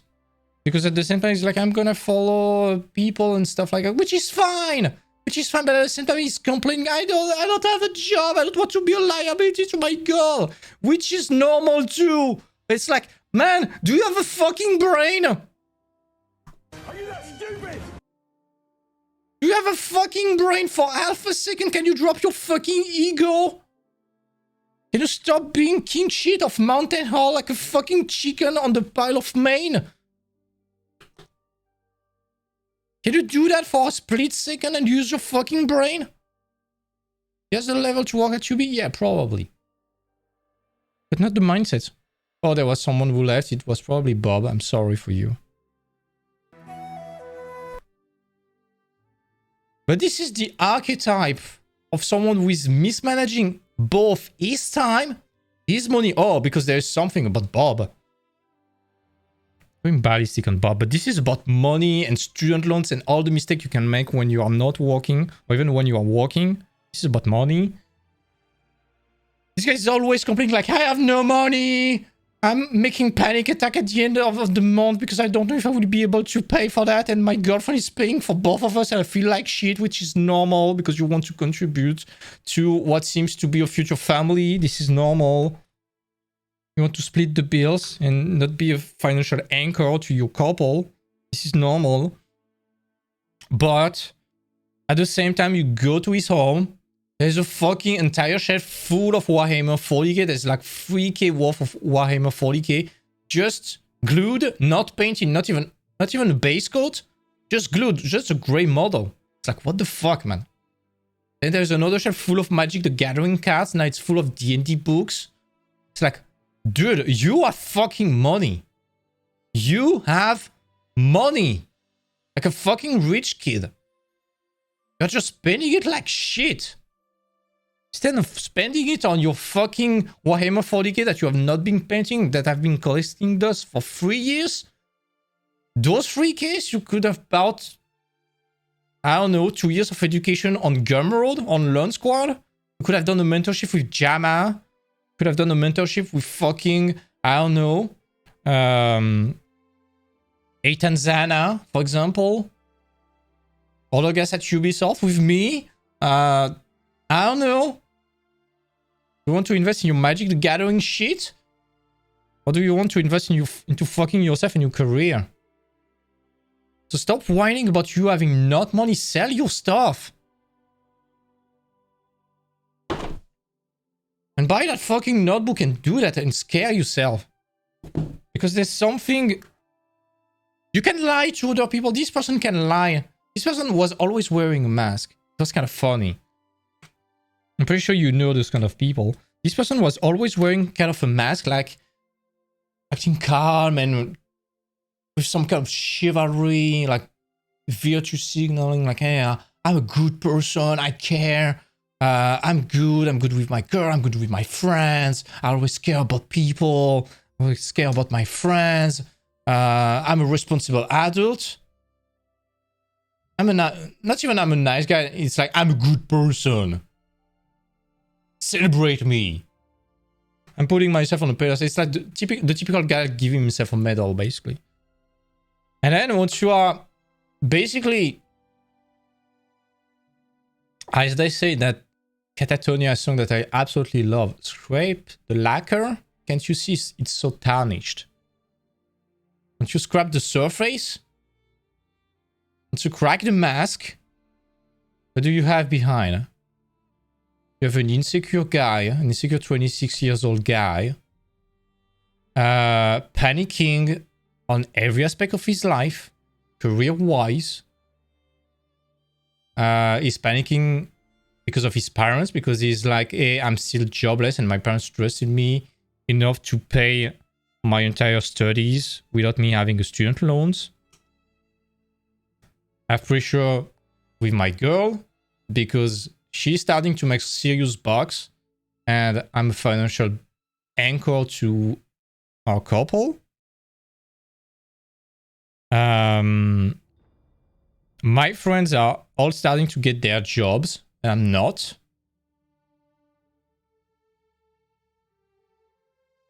Yeah, so basically it's a vicious circle because there's this ego mask always trying to camouflage that shit, that absolute panic, and this is fucking sad. I went ballistic on that guy, but to be honest, this guy make me sad. I don't care anymore because I tried to help him. He squandered it, so that's his problem. But this is still sad anyways, because this is a fucking insecure guy.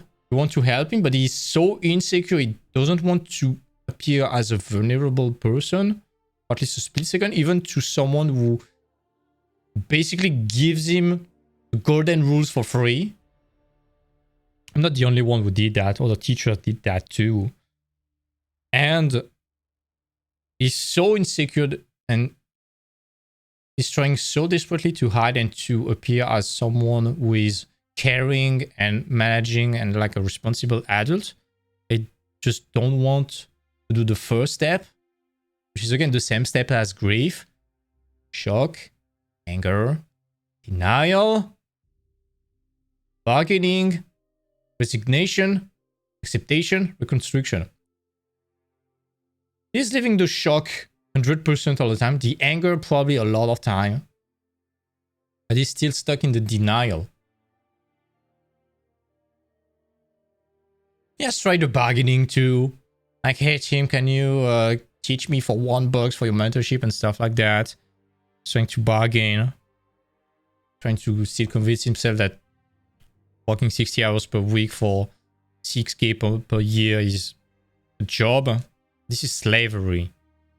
This is fucking slavery. At least in France. Some country like Ukraine, you earn 6K per year, that's fine.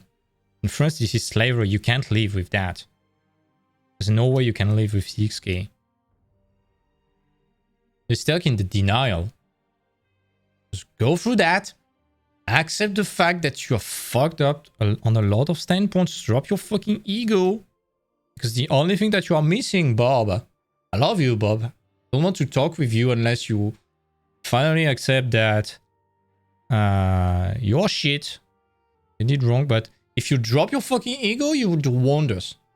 Keep your fucking ego, your life will be shit. Simple as that. I could do an entire presentation about ego, but this will be an entire presentation roasting Bob. I'm sorry. No, I'm not. Are you that stupid? You deserve a kick in the nuts. You fucking donkey. Absolutely Are you that pathetic. stupid? If you just shut the fuck up for 30 seconds, you might learn something. Anyways. This was a nice presentation today. I don't want to be cynical or stuff like that. I will do my best to not be as heated on the next presentations. But this one about money is very important. I'm very angry about those people that are kind of squandering the chance. Like, again, for Bob, he got the absolute chance and privilege. This is not luck, but this is his parent making good life choices. They were able to pay 35 G's worth of school, plus the apartment, plus the food for 5 years. For him to peacefully study without any stress. This guy squandered that. This is so fucking sad.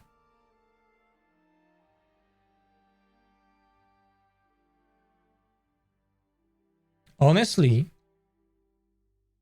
something that I've been always thinking about that person is that if that guy had a student loan on his shoulder instead of his parent having paid for that, if he was the one owning that student loan, he would have probably made different choices. So in some way, that's probably the only good aspect of the student loans, is that if you have that and realize what it means, it makes you very responsible and grow up way, way, way faster. Like that girl, Petit Poirot, who talked the other day. Assuming this is a girl, I hope.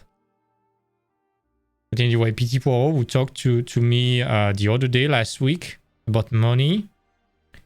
Not even 20 years old. Been living on a home. I'm gonna assume it's a girl. Living on a home for over 2 years.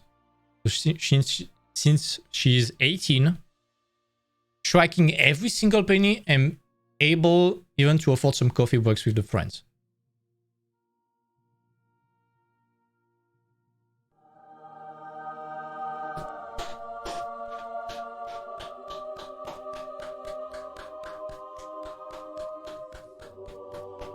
Big respect.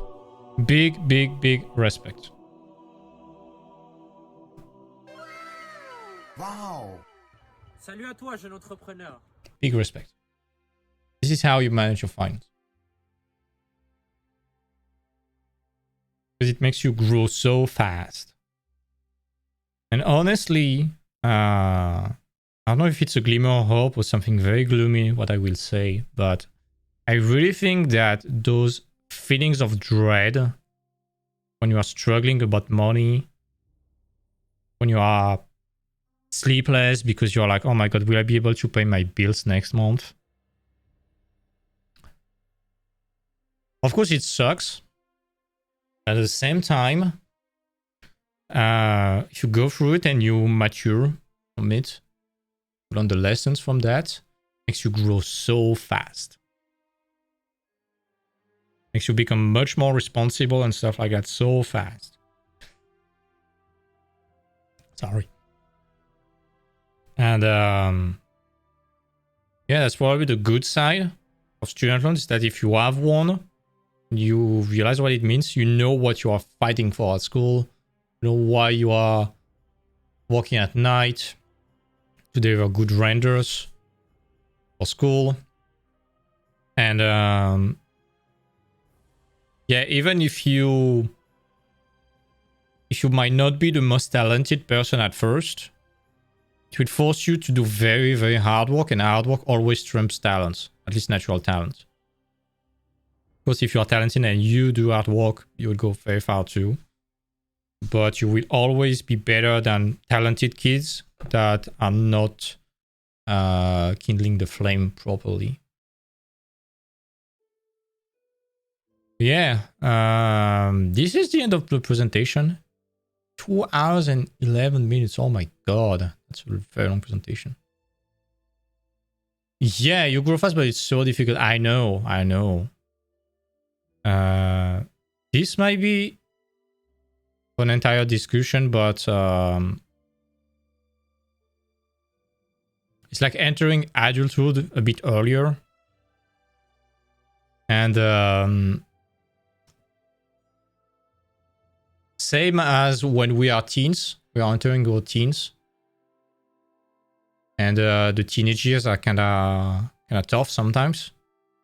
Can be internal when we are trying to discover who we are.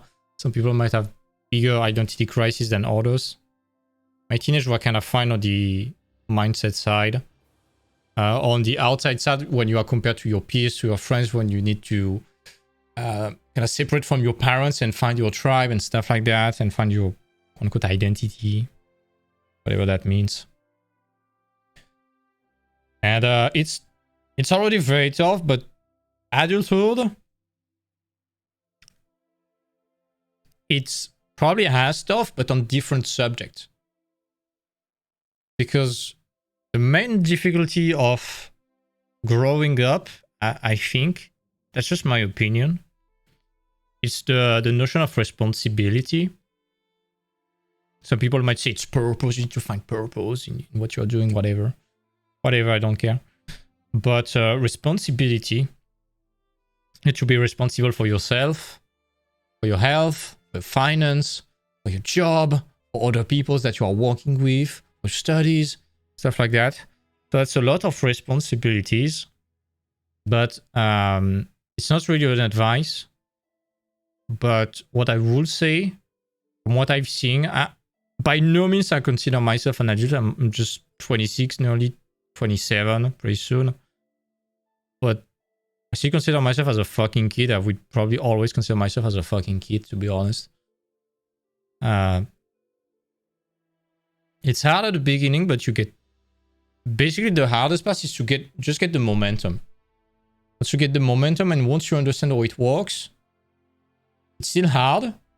I'm assuming that everything will always be kind of hard, but you get tougher, basically. You have the momentum, and the hardest part now is just to not get the momentum stopping.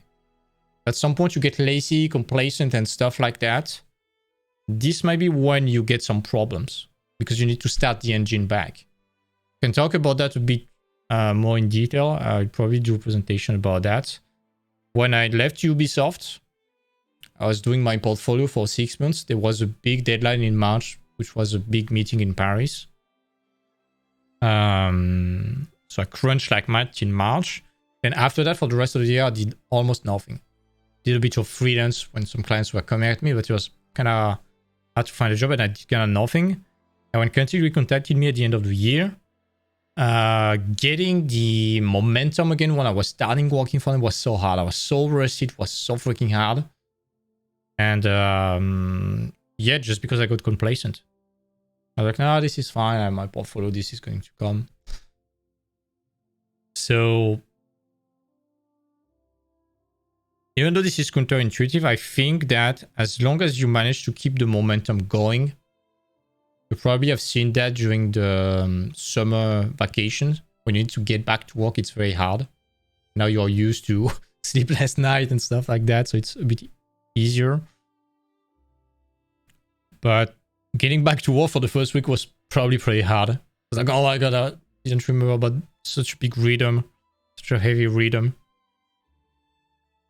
So yeah, it's all about momentum. There's definitely going to be a video about that. A very good book you can read about the idea of momentum and stuff like that. It's called The Compound Effect by Darren Hardy. I'm gonna find it for you.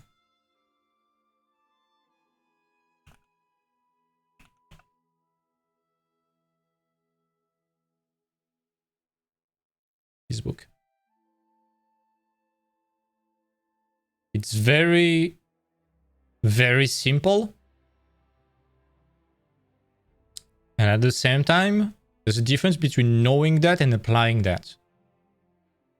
If you apply that, it's very, very powerful. I like that graph.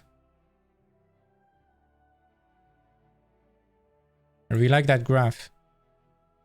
This is exactly what's going on. You see, in terms of math, with your finances, when we start paying those student loans, at the beginning, it's kind of small. We have just, instead of having $70 at the end of the month, we have 120. But then across few years, on 3 years, we end up at almost 600. And this is how it's going on. And it's kind of the same deadline, to be honest. It's kind of similar. You see? So this is the compound effect. You do something, for a long time it yields almost no results. At some point, once you realize you got results, it's huge. It can be great result or very, very bad results.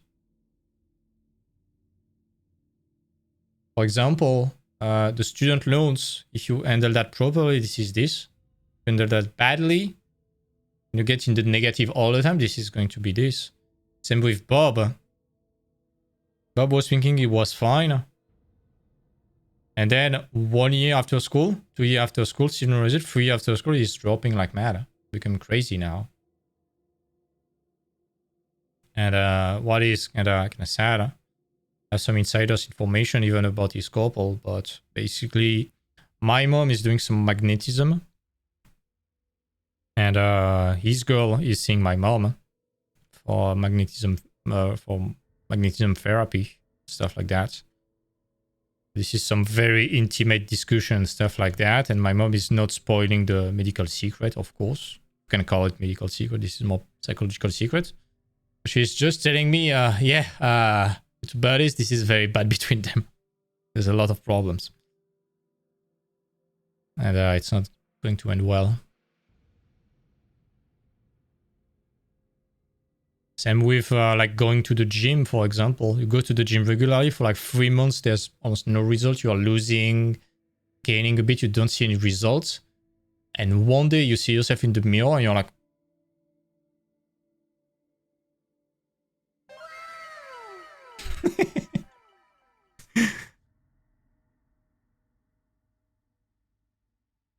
only if you stick to it.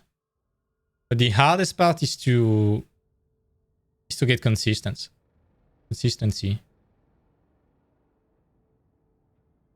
And there's another thing I can talk about. This might be for the other presentation. Let me check that link. Give me a sec.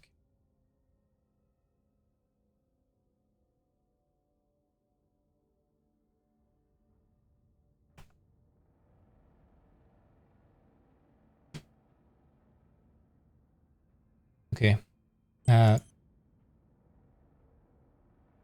This is a TEDx talk. Generally, I don't like TEDx. I'm saying generally because there are always few exceptions, but generally TEDx is like, hey, how to improve your life? Just be positive, bro! Stupid.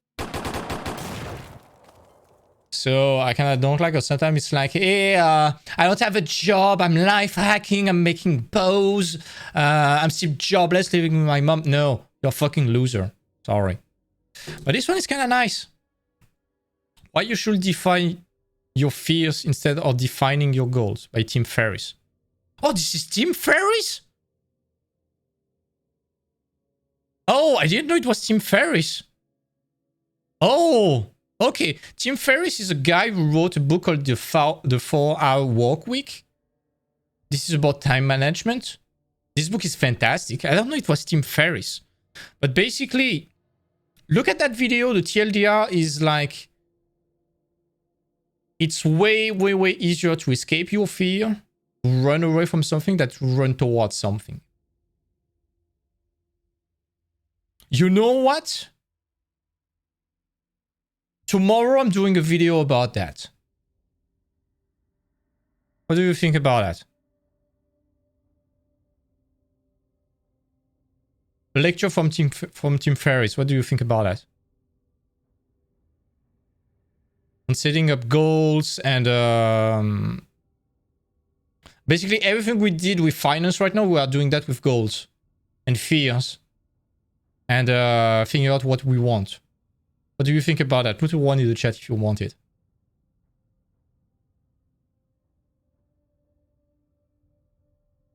So many intensively. This is going to be like that for at least 2 months, man. I'm going on a marathon.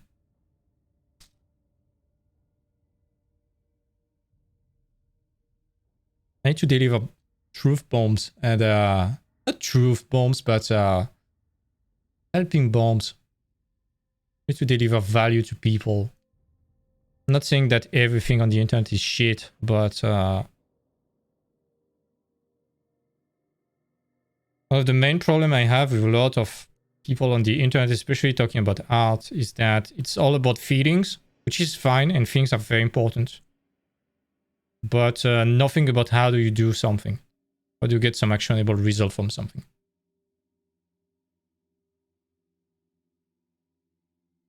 I can't advertise in any school. This needs to come organically. But I can't tell my student I'm streaming. This is very, very badly seen by the director of a school, which is normal, because they always fear that you will get some students into some hustle culture and get them to pay you for something, which is normal. You don't want that. This is why I'm not advertising into schools. But I'm pretty sure that a lot of students at this school and pretty much every school would greatly benefit from that, of course.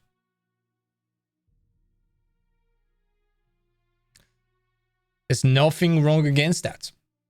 But if you read the rule down below, you see that, yeah, if you are a student still, please keep your money. I mean, I can't control anything, so if you want to sub, you can. There's nothing I can do, basically. But I won't try to sell you anything. If you are a student at a school, especially a school I'm teaching at. If you are a student at a school I'm not teaching at, I don't give a fuck. I won't hustle you into something. I don't want to hustle anyone into something. But if you think I'm delivering value, you're free to do whatever you want. But students from the schools I'm teaching at, I won't hustle you into anything. If you want to come, as long as it doesn't hinder your scholarship, and as long as it doesn't replace your Discord and your implication in your school's platform, you're responsible to do whatever you want. I won't police you. I won't hustle anyone to subscribe and stuff like that. It's just the line I'm drawing, because I don't want to counter the school, basically. I want to complement what you have at school.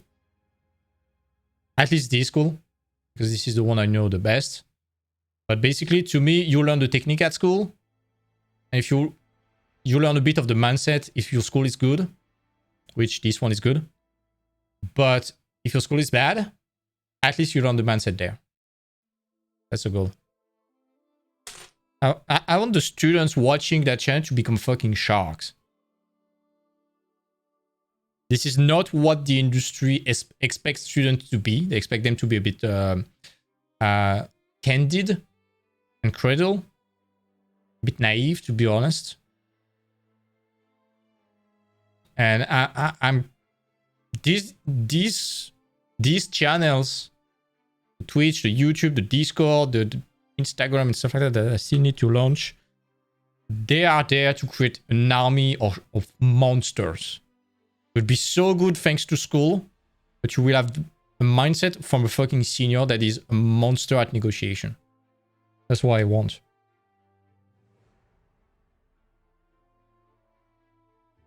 I want the people watching the channel to feel good, to have actionable actions to solve their problems, to be autonomous, to know to negotiate properly, to be able to get trained at companies and to raise their salary at the same time, which generally you can't. To become the next elite, basically. And to be elite, you need both to be very good, of course, but also you need to have the entire mindset. And generally, most of schools, except the best ones, are too busy to teach you awesome technique, and they expect you that the mindset will be learned on the field, basically, and teaching you that in advance. This way, you don't have to fall into the traps. You don't have to work for free. You avoid a potential harassment. You get better paid. You know how to maneuver political stuff inside your company better. And don't get exposed to that. You know to become a fucking wolf in sheep's clothing, basically. And you become a monster. And more than that, once you succeed, you will be able to help each other. So it's a virtuous circle. I love that with the epic music behind, stuff like that. This is cool.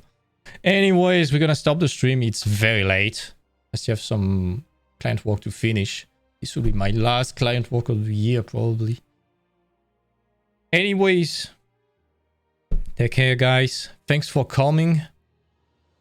That's 5 people. If you find it useful, please subscribe on Twitch. Come back. Come to watch the show. Subscribe. This is the best way to help me. If you're watching that on YouTube, same. Join us on Twitch. Join us on Discord. Leave some likes. Leave some comments. Subscribe on YouTube to not miss anything. Subscribe on social media. Even though at the time of this video, there's still nothing, but there will be. Join the Discord if you want to be amongst other future sharks and monsters. And yeah, do all the jazz to support the channel and avoid getting throttled. I watched that video by Team Ferriss, it's very good. Anyways, take care, guys. See you tomorrow. Have a nice beer if you are still at the bar. See you, guys. Oops.